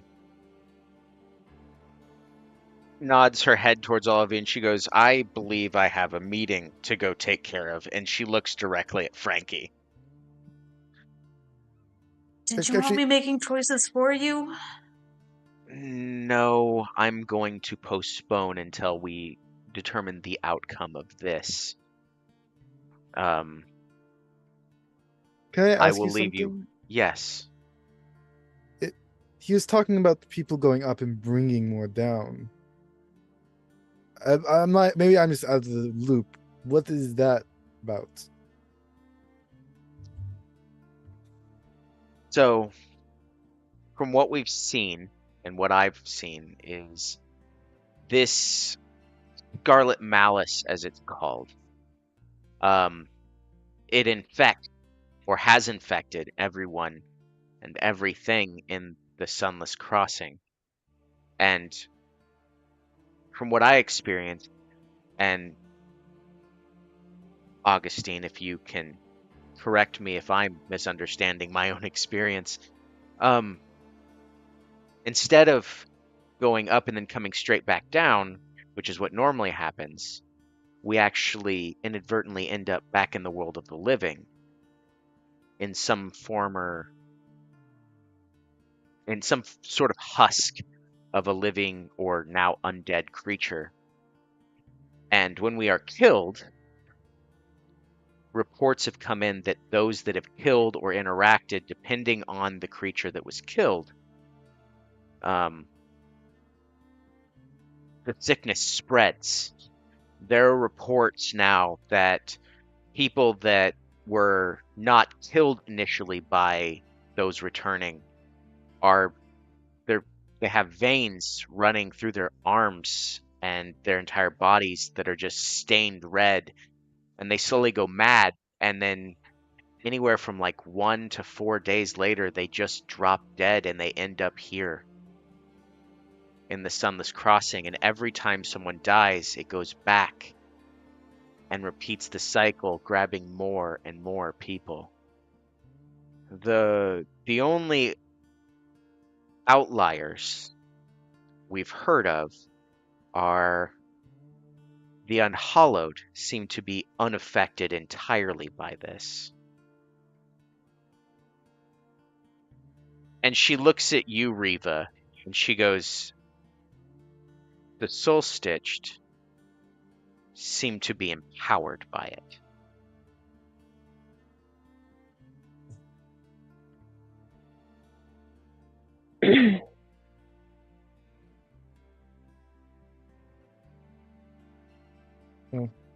Good to know.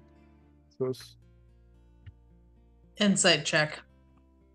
Okay. Am I making a deception or? Are you trying to insight why she looked at Riva specifically? Yeah. Okay. We've had no cause to know anything about this until now. It's true, and the only reason she knows is because she's talked to people. All right, yeah, go ahead and insight that. 23. Yeah, you have a strong suspicion that there's a very specific reason she looked at Riva when she said that. Either potentially... Can I see any justifiable reason just by looking at Riva?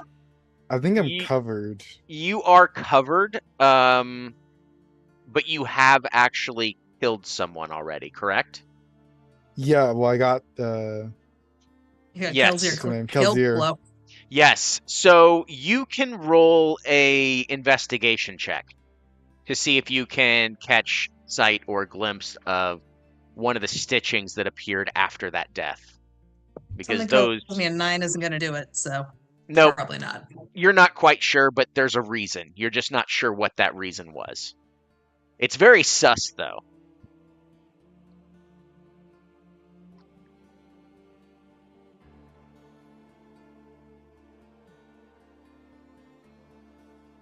Riva is soul stitched? Rosina just asked the question. I mean, above table, like. Oh, yeah, above table. Above table, I think it's been revealed, basically, at this point. Oh, I remember something. Okay. I didn't put it together before. Rosina doesn't know, but... Yeah. Okay. It sounds like it's coming out soon. Potentially. Well, what's your plan?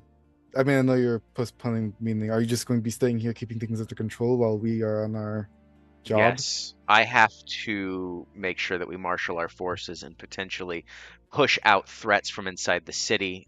We will send messengers to each camp to see if perhaps we can entreat them to, at least for the moment, leave this city so that we can marshal. But I doubt that's going to happen. So mostly it's just going to be preventing further incursion.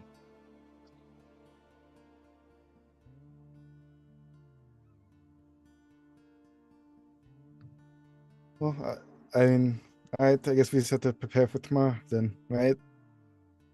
Yes. Are we all cool with this happening? Look at the other Yes. people in the party. Reva's looking at all of you.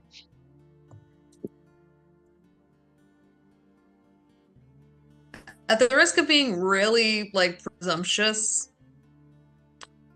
since we're going on this massive, probably we're all going to die field trip, is there any way we can get kitted out before we go? I'm assuming y'all have like spell components and stuff kicking around this somewhere. She looks at Valen, and Valen goes,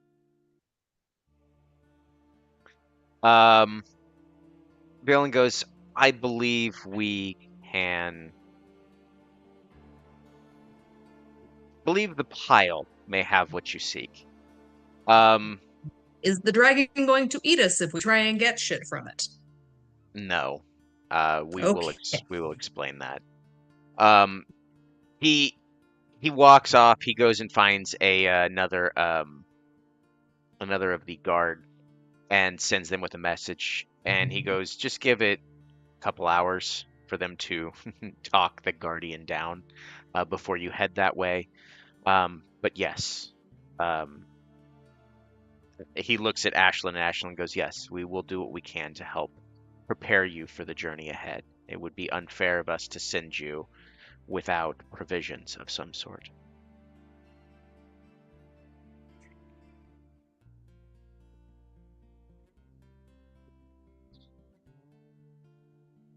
So with that, Ashlyn and Valen walk off, and they go to the table with the map on it, everything else.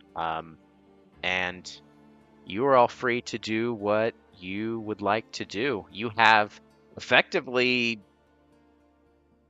like 16 hours.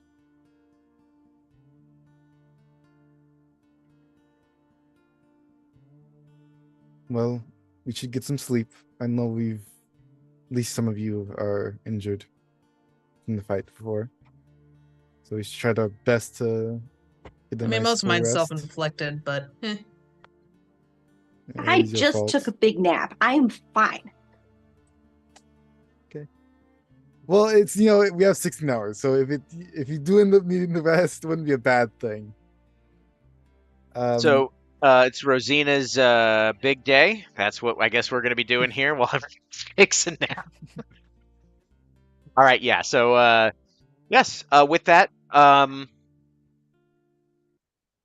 what is everyone's plans? You have at least a couple hours prior to being able to approach this treasure hoard to root through it for things that might potentially be helpful.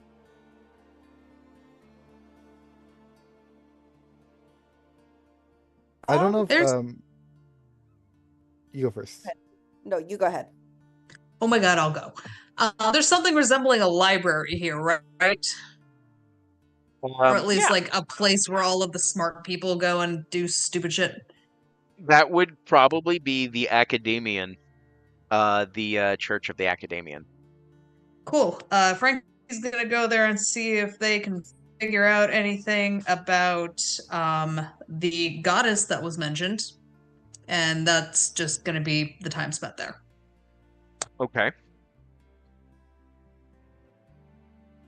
I think if Augustine can manage it, she's going to go back to where they're staying for a bit to kind of like be alone with her thoughts, because this is a woman whose biggest goal was to eventually get resurrected, and now she's about to go off and do something that could mean not only will she die permanently and not see fate again, but she's never going to read that letter.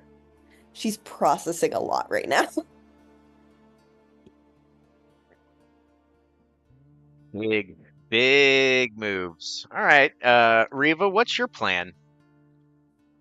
I think Riva's in a very similar state where she wants to be revived, but now she's kind of accepting that it's not going to happen. And instead of getting deep in thought, she's going to try to find that one guy at the like dinner offered her a deal to like teach him her like battle prowess in return for an item. Hmm. I think she's trying to see if that deal's still on the table and go Yeah. fight him. Okay. Yeah. We'll have you do a series of skill checks to see if you can track this fella down. It shouldn't be too hard. But Rosina, I think Rosina feels kind of conflicted seeing her ex-patron and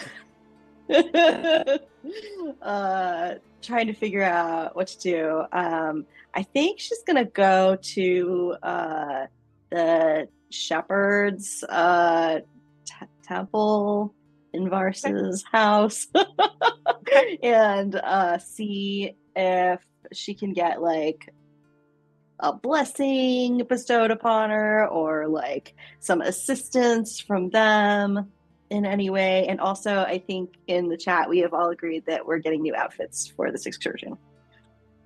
Jesus Christ. I have purposely avoided chat for that very reason. Let me see That's what right. nonsense has happened. That's you could tell Augustine is out of it and going through it right now. I didn't think about that. She didn't think about that.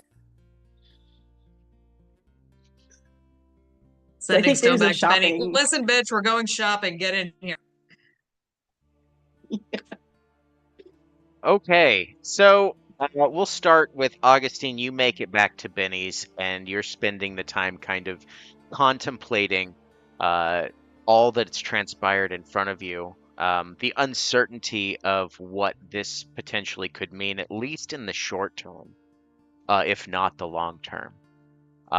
It's a very heavy and burdensome toll that it's taken on you, both emotionally and mentally. So we'll let you hang out there and kind of feel that, work your way through it. I will Um, say she is aware that she can choose to not go with them, and part of what she's kind of pacing in her room. She does stop in front of she has a full-length mirror, of course she does. She's wearing that dress. That's her outfit now. Like that's her dress, and she's wearing that dress and she keeps stopping and looking at it and thinking, but faced with this decision, what would fate do? So now she's just processing. oh no. Yeah, you know what fate would do. All right. Frankie, you find your way down the Divine Road, as it were, and you find yourself at the Academians, kind of church, as it were. You kind of putter around there. You talk your way in. Like, I'm not even gonna make you make the skill checks just because you're gonna be like, whatever, I'm smarter than you and I'm cooler. It becomes very clear very quickly that this is not the place that you thought it would be. Like, this is not just like, oh, smart people. This is like legitimately like scientific discovery. Very much in the realms of alternate realities and paradigms and things along those lines. Not so much in the word of divine. The academian is the pursuit of math and science and Speakers. logic. Got it. Yes, yes. Very logic. I'm going to grab one of them and just ask if they have a religious section.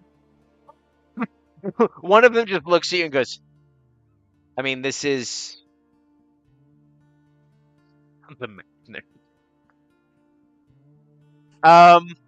he goes, I mean, this is a temple to worship.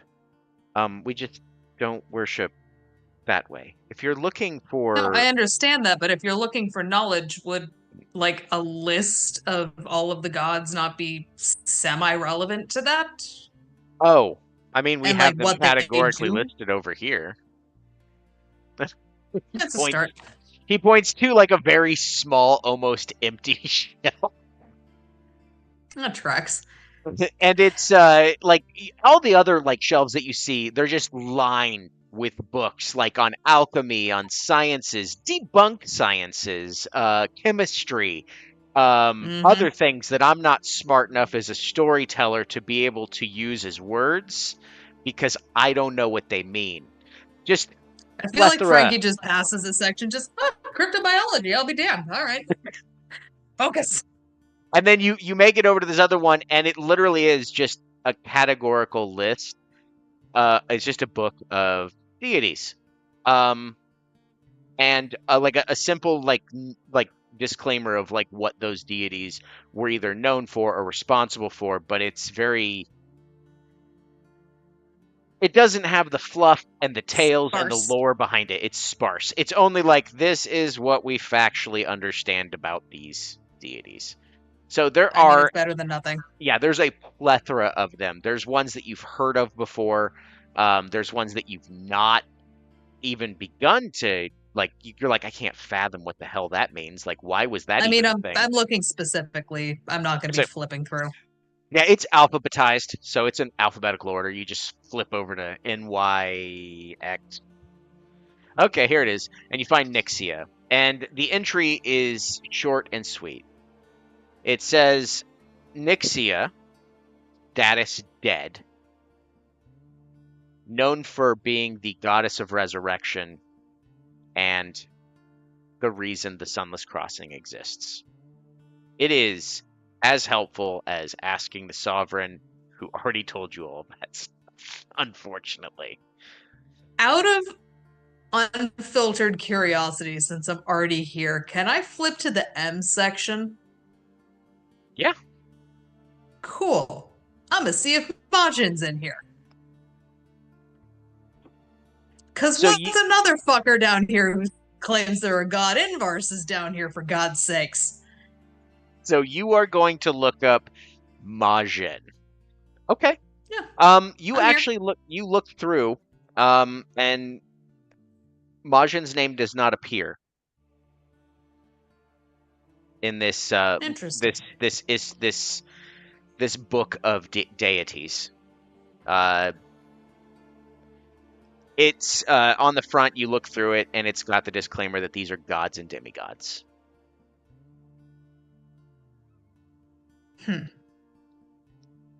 right. Well, There is. Go ahead and roll me. Roll me. Roll me. No, you know what? I'll just give it to you. Roll me a perception check, just to see if you see this. All right. Well, in honor of who Majin is currently being played by, that's an 18 on the Rickroll dice.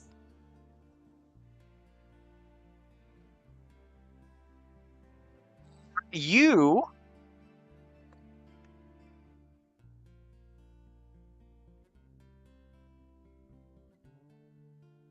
got a brick.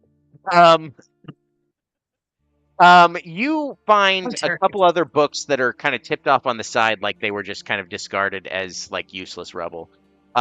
You find one that says patrons, and you find one that has faded text on the front that you can't read. There's two books off to the side. Is it just like faded or a language that I don't know? It's faded, like you can't read the front. Okay. I'm going to ask any of the passing smart people if they care if I take this.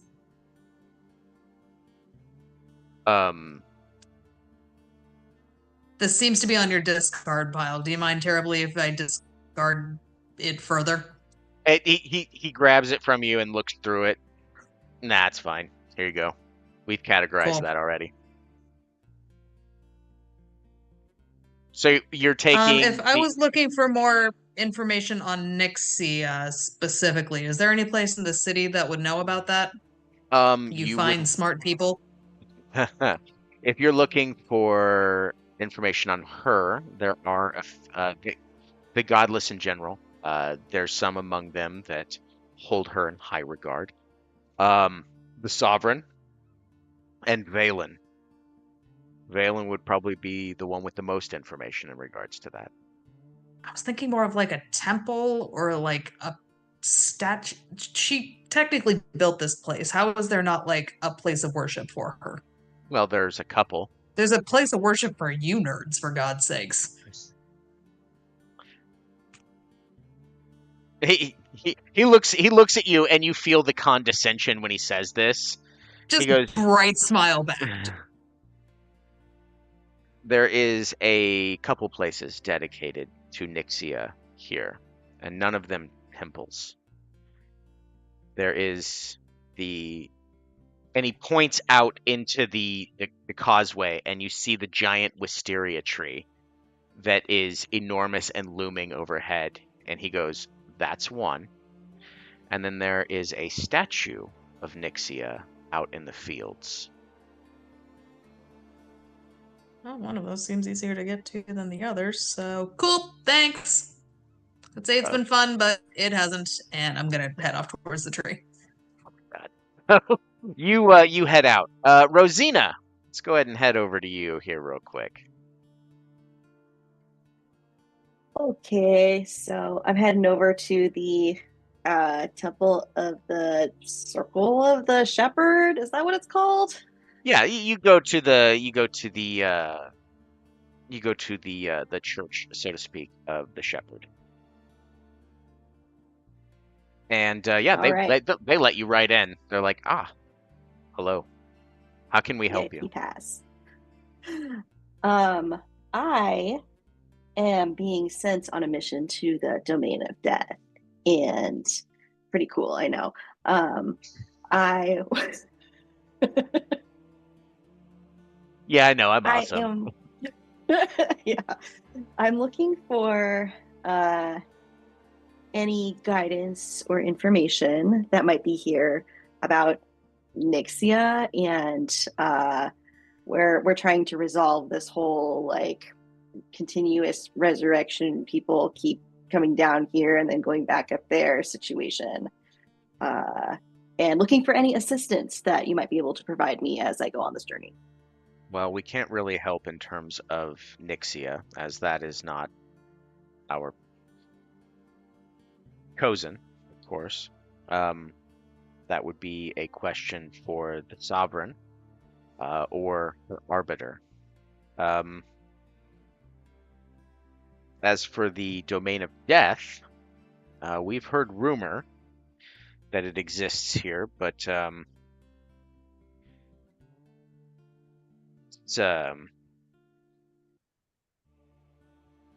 it's about it. I mean, other than the rumors and things that we've heard where if you die there, you're dead. But let's be honest, maybe it doesn't work that way anymore.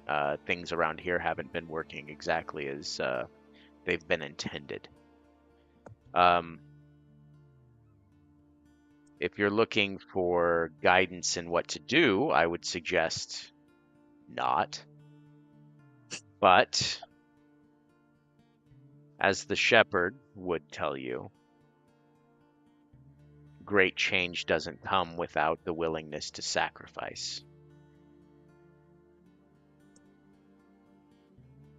So, if you are planning to make great moves and cause upheaval or change for the better, or in your own terms, the way that you feel that it should be, then I will not stand in your way. The most we can offer you is a moment of respite, a place to lay your head, and tomes to calm your mind, should that be what you're looking for. A nap or a library? Is that what you're offering? Given what we do here, we also have a plethora of instruments. Instruments? And as he says that, he puts his hand behind him and a wall moves. The wall did not look like a doorway at all. But as it moves, you see a lined wall with every type of thing that you could think of. There are books, there are weapons of various sizes, there's axes, swords, daggers, whips, chains, um, spell foci, everything you could think of that you might possibly need to participate, create, start, end a campaign, so to speak. And he just looks at you and goes, "Yes, that's exactly what I mean."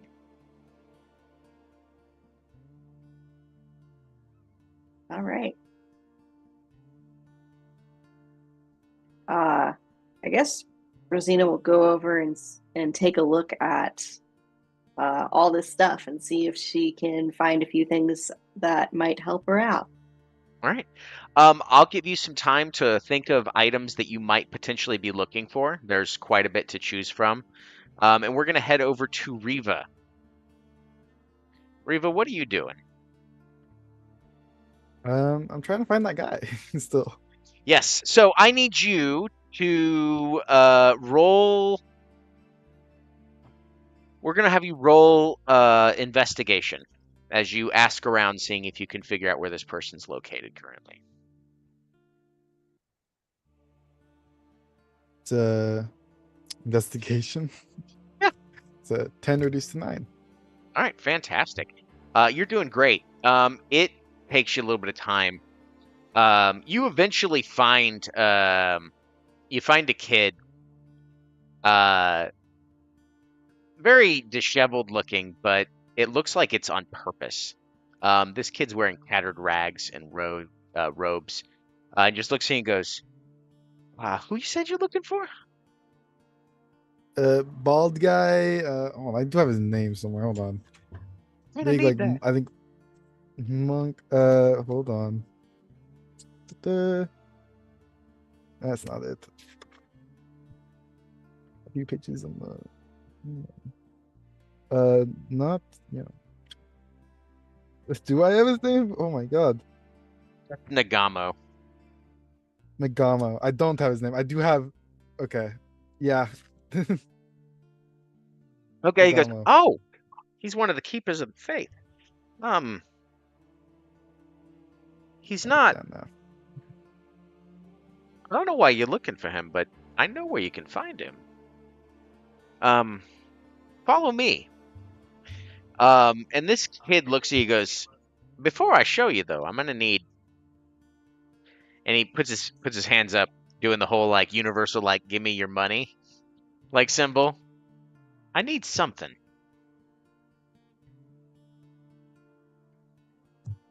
Need something, huh? I can get you Information's not clothes if that's free. what you want. What is my inventory? Right here. There we go. Is there a way to split these coins up, or am I just going to give him one of my Yeah, really yeah. You expensive can. ones? You have. I mean, it's whatever coins you have.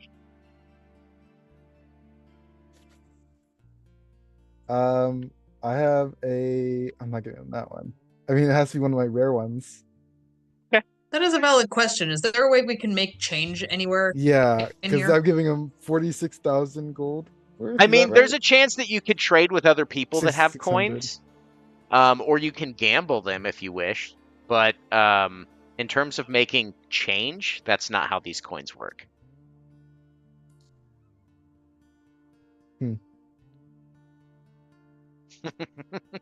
I guess you're giving the coin, or I can give Right. you weed brownies. Give the child the brownies. Do you want some brownies? They are laced. He just looks at you and goes, "I'll take brownies." All right, you're like a ghost child, so like it's not really my responsibility. Uh, I love how responsibility drops completely off if it's a ghost child. They're dead. Let them enjoy life a little. Also, we're dead. What do we Jeez. care? All right, We're nobody's fantastic. dad. He looks at you and goes. He takes like a small nibble of it. He goes, ah, Benny's brownies. All right, all right. Follow me. He leads you down the divine path. You're heading towards the wisteria tree, and that'll take a little bit of time as you follow this child. Augustine, we're back to you. It's been about an hour now. You've got another hour or so before you know that you can go approach this pile of fantastic items. Well, I mean, she doesn't really have anything else to do. I think that hour is enough time for her to mostly process it and put the rest in a box that we'll unpack later. Right. Um, Your cat is hanging out and just being the friendliest. Your cat understands. Like it's purring and trying to get you to like be happy. It's like I need to it remind senses your everyone vibe. that's a displacer beast. He is a Yeah. displacer beast. Yeah. He is a displacer beast and he's very, very concerned about your mental state. She probably spent half of that time talking it through with him too. I mean, he can't respond, but like Nope. any cat owner does it. She's discussing huge, oh my god, displacer biscuits. Anyway. But she'll oh shit. Does she have a sending stone to contact Johan, or was there only one in the whole party? Believe there was one stone that was given to one I person, think but I was holding on to it. so Riva has it, Damn it. unfortunately.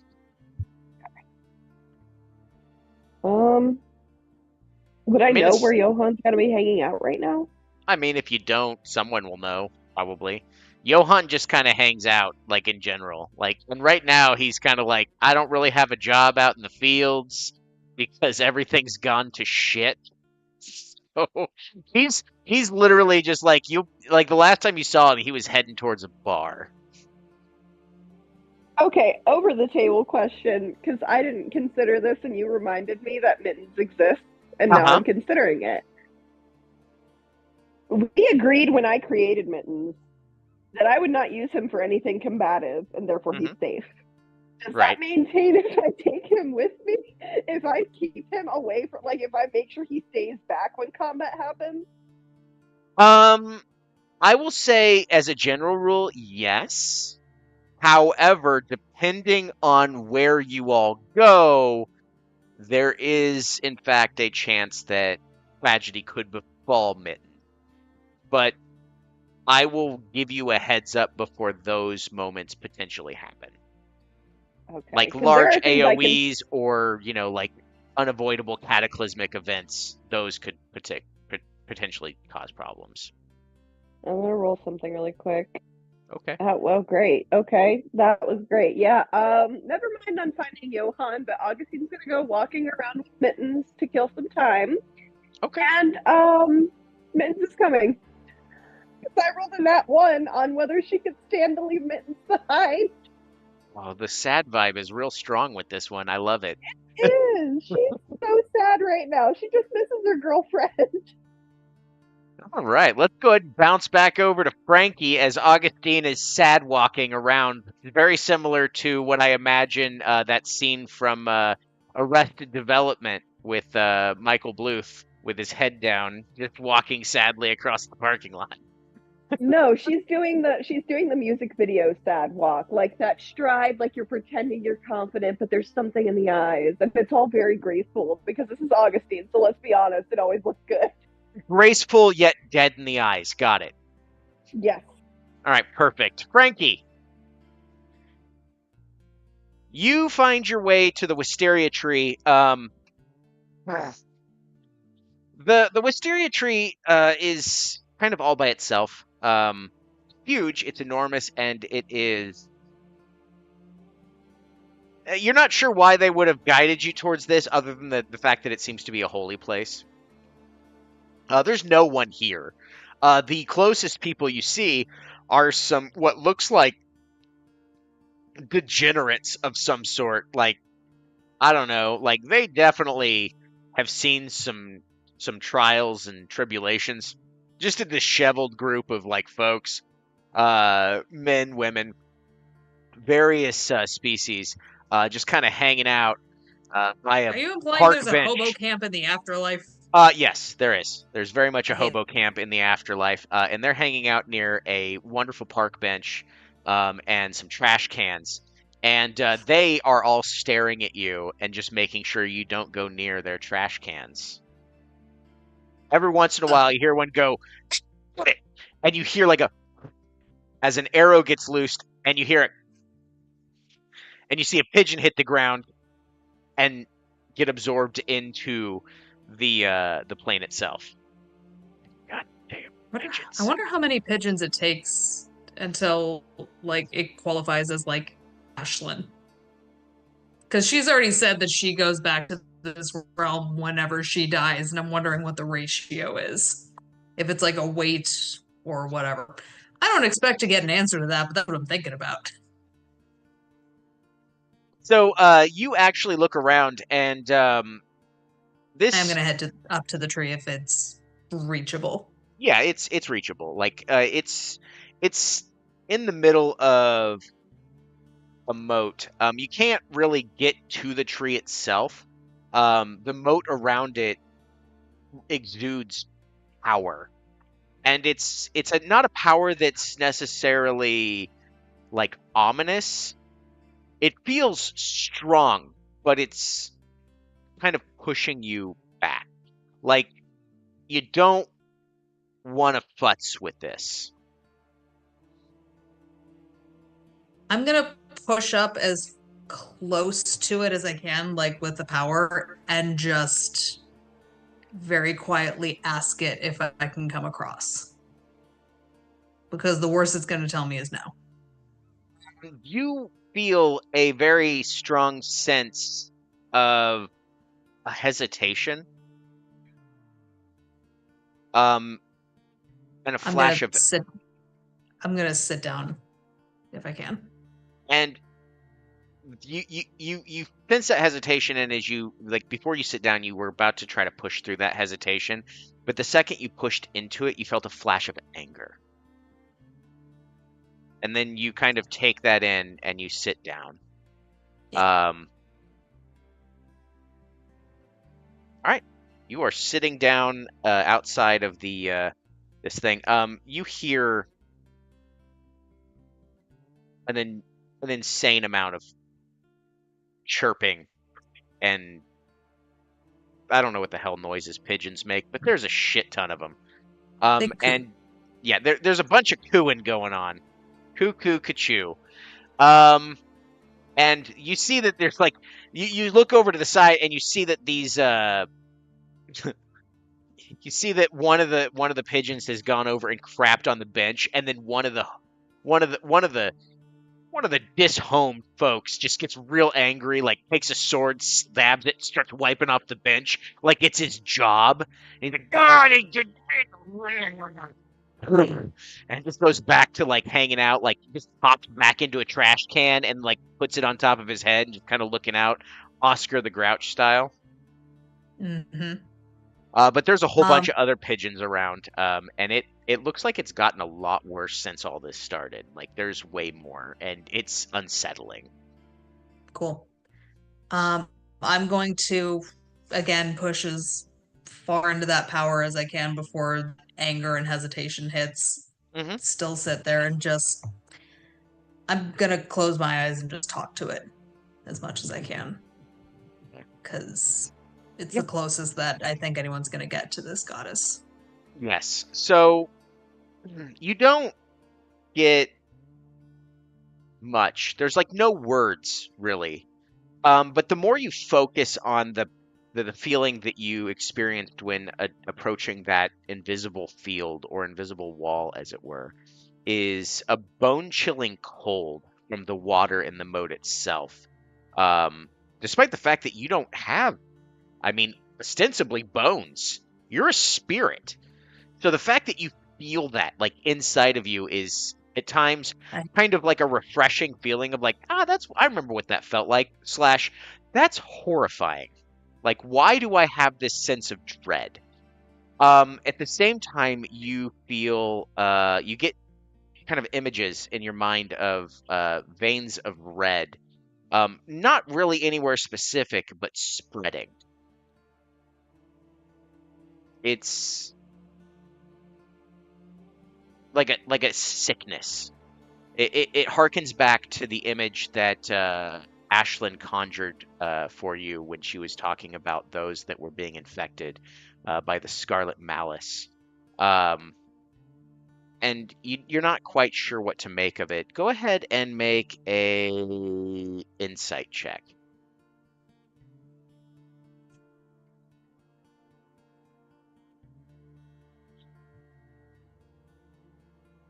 24. So Still have you to are do math with my getting fingers. the sense that there's something that's akin to a consciousness here, but it's not one that's going to be able to interface with you directly. So you're just getting like bits and pieces, like feelings Yeah. more than anything. This is more me wanting to talk to it than needing it to talk to me back. Yeah. So yeah, that's what you'll get from it. Whatever you decide to converse with it, it's just a repeating pattern of dread, red veins, and bone-chilling cold, followed by bits of absolute nothingness. Because there was that hesitation and anger at first, yeah, I'm just gonna talk to it. Just hands out, just, hi. Apparently this is your house. Like the all of it. And I'm real sorry that it's getting fucked up as much as it is. I don't know if I'm one of your people or not, but I'd like to try and help. I don't know if we can fix it, but I'm willing to give it a try. You've got good people here. And I don't know a lot, but I hope I can help. And if it's all the same, I'd like to just sit here for a little bit and think Cool. about what's about to happen. Sure. No, Rosina. that's not for you. It's for the tree. Oh, okay. Yeah. The tree. Okay. You sit and Don't think. interrupt. Sorry! I didn't understand the context. All right. All right, Frankie, As you were. anything else? Or are you gonna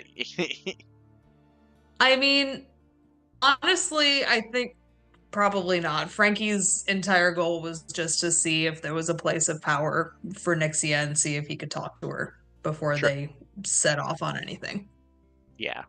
The thing you kind of gathered from this is that they weren't lying, that Nixie is gone.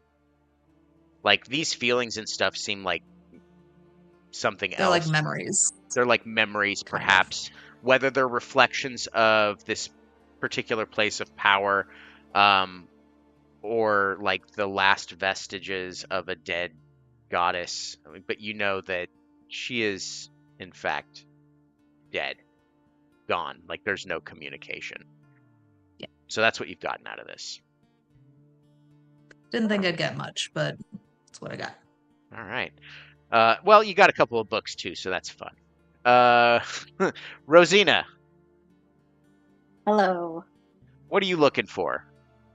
Okay, I made a small wish list of various things. Okay. So maybe some like spell scrolls. I've got a couple levels or like 3 levels of sorcerer, so I'm looking for like something like Misty Step, Invisibility, Fog Cloud, things like that. Maybe some potions, healing potions, haste, featherfall, something in those sorts of veins that like Good So, insurance policies. yeah, as long as I'm gonna go ahead and double check my own words that I wrote in here. Hang on. Where's this one at? Nope. Ah, here it is. Domains and faith. Can't take you anywhere. I can't take me anywhere either. Oh my god, so many pages. You would think that I would just have the PDF up, but I elected not to do that because that would be useful. Here we go. As long as they are from the domains of trickery, wish, or war in terms of the spell scrolls, and in that vein, enchantment or illusion. There are scrolls available. You said, what is it? Trickery, war, and what? Wish Wish and enchantment or illusion. and enchantment or illusion scrolls. Yes. Okay. Do you want me to just look at that after Yeah, the you can game and fiddle through. There's message you? you will find scrolls up to 4th level that they are willing to part with, at least 1 or 2 of them. Anything else will have a cost of some sort in terms of scrolls for higher levels and things along those lines. So if you want to do that, we can talk after to come up with what you actually find. Now, is there any other things other than scrolls that you'd be looking for? So a couple of other people in my party have found these shards of wisdom type things. Mhm. I'd be scanning for anything that looks like that. So as you're thinking about that, you realize that this is the perfect place once you've decided to figure out which scrolls you're going to take, and you do eventually. Um, this is the perfect place to sit and reflect on that, because you realize that now that you have that knowledge, you know how to proceed with that in particular, with that path that we've discussed. So you don't need more of those. You have the knowledge and the ability within you. It's now just a matter of honing it and redirecting your life's purpose. So since Cool. we're And moving I'd also into, be yeah, looking for drugs. That's it. also looking for drugs. You do find them. They're mixed in between with the poisons and things along those lines because let's be honest, anything that is a god of destruction and rebirth is going to have things that help facilitate that. So Cool. yeah, I'd you'll like to find all take sorts of some drugs. drugs, please. Yeah. I'd like Okay. to take some drugs, please. Fantastic. I will come up with some interesting drugs that you will have on your person by next game, I promise. All right. Perfect. So I think Rosina will take that and then go and contemplate this knowledge that she has. Fantastic. So, because we are in the next chapter, I'm going to allow you to change over 2, and you can do that after the game or whatever, but you get 2 new levels, and you can switch them however you like between what you've already got. Riva, it takes you a while. You actually come up to this massive wisteria tree. Roll me a perception. Because you're going to see one thing. There's a chance that you won't see the other. Perception Yes. is 15. All right, cool. So the first thing you notice is a crap ton of pigeons everywhere. They're sitting on top of the wisteria tree, not towards the center, but definitely on the outer edges. There are pigeons like lining the walls. There's pigeon shit everywhere. Except over by a set of dumpsters and a beautiful park bench. You see inside one of the dumpsters is some eyes peeking out of a very shady looking like human man. And then off to the other side, as you're kind of taking in this very bizarre scene, you see Frankie silently sitting along the edge of this moat, very much contemplative, sitting there, silent. Looks like a meditative state. But the kid that walks up to you goes, "It's fine. These guys, I know them. They arrived after all this hell started breaking loose, and ever since then they haven't been quite right. They've decided this is where they live, and they don't like pigeons. I don't know what that's about, but it's a thing. But where we're going is, and he walks over and he kicks one of the trash cans out of the way, and one of the other one this like little like decrepit old half elf like goes, "Hey, that's my home," and he picks it back up and he sets it down and he goes, "Stop moving my house," and he goes, "Oh, shut up, Gerald," and he goes, "Just follow me," and you watch him walk between where this trash can was and the other one, and he just disappears.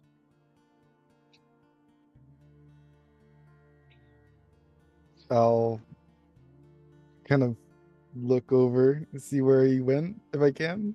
It's like he just He walks has into nothing. he has seemingly walked into nothing. Can I just like kind of storm into the same direction? Yeah, if you walk right in the same direction, you actually find yourself in a brand new place. It is a massive, massive, what appears to be like network of bridges, and it's abstract in its massive construct-esque appearance. And the kid goes, "Oh, I wondered if you were going to join me or not, but welcome to anywhere."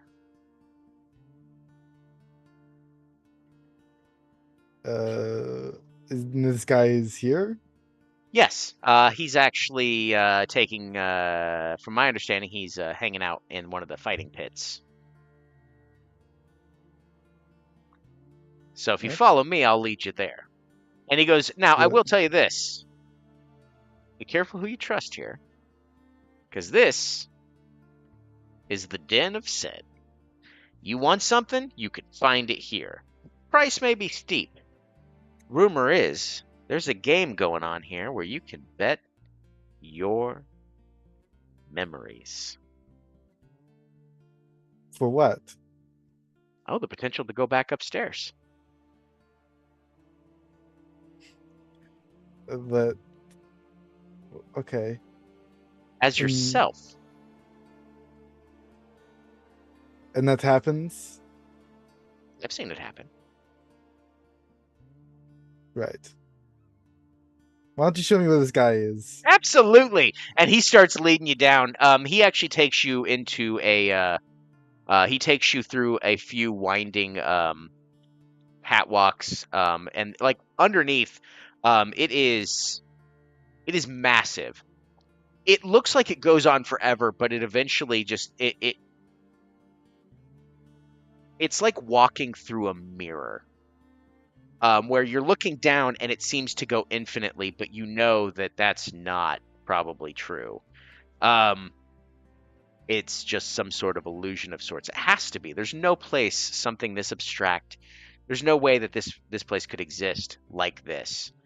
There's got to be some sort of magic to it. But he walks you down some catwalks. He walks you through some buildings. This kid says hi to a few people, and they're like, "Hey, hey, hey, hey, hey," and they like hand him like some coins and some bags and stuff, and he's like, "I got you. I'll deliver it." And he's just putting them on his person. Like, this guy's a mover and a shaker, apparently. And he looks at you and goes, "Hey, by the way, tell anybody about this place. I will see to it that you die."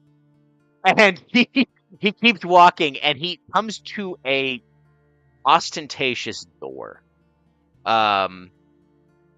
It's gilded. It's all gold, with a very fine silver inlay. And he goes, "This is the den." And he opens it up, and inside you see It looks like a one of those like very underground clubs from back in the world, the mortal planes, right? Like you go there and it looks like everyone that's everyone in the underworld hangs out here. And across the way, you see sitting just in a chair, smoking a from a hookah is this character you've been looking for, Nagamo. And he's looking down what over what appears to be a ledge that looks down into a fighting pit. You can see that from where you are. Um, and the kid goes, "Here you are. Enjoy. I trust you'll find your way out." I'm sure I will. See you Enjoy the later. brownies, kid. Enjoy your stay. And he walks off. And as you walk in, the door closes behind you. I'll just walk up to him. So, I still on? Still want something from me?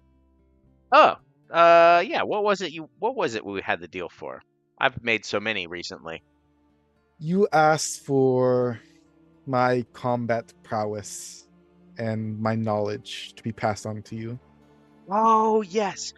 I want you to teach me the basics of what you do. And in exchange, I will give you an item that can be of great use. Okay. Do you want to start here? It's not a very good place for. We need a Oh, nice open space, I'd imagine. absolutely. And he looks down, he goes, "This fight's almost over. So as soon as that's done, we'll go down there ourselves." So about 20 minutes goes by, the fight ends. He goes, "Oh, damn, lost another coin. Oh well, it's fine."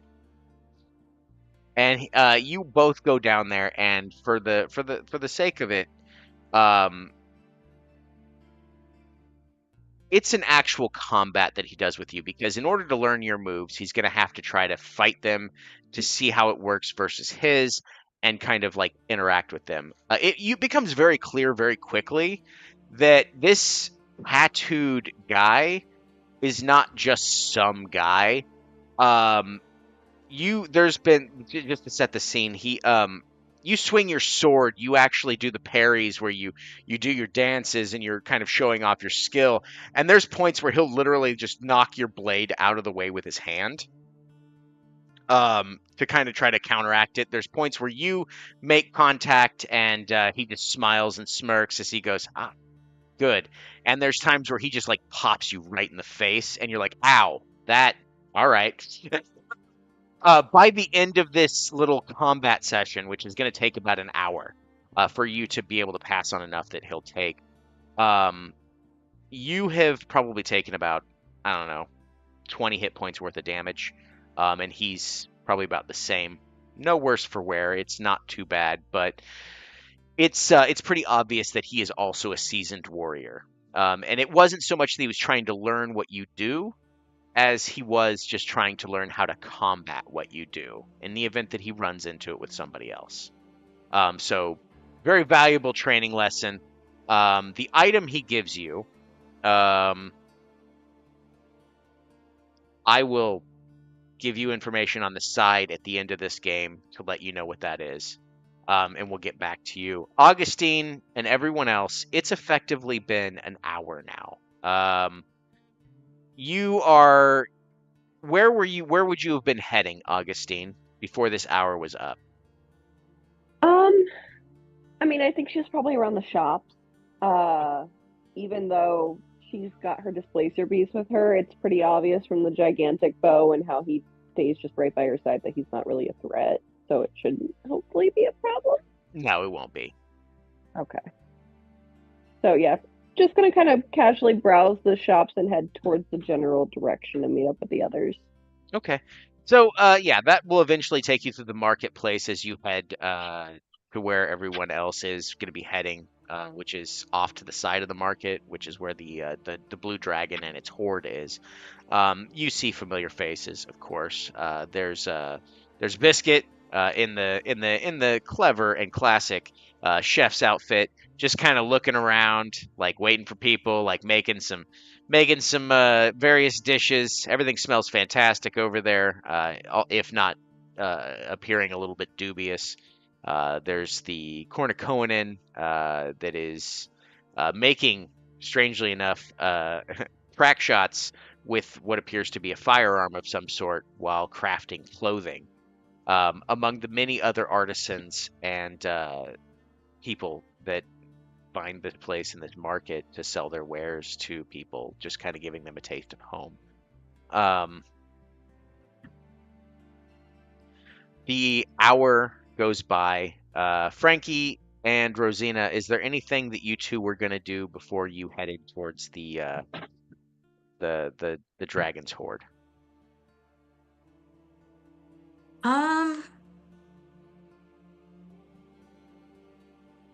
I mean, I can't reach the trees, so no.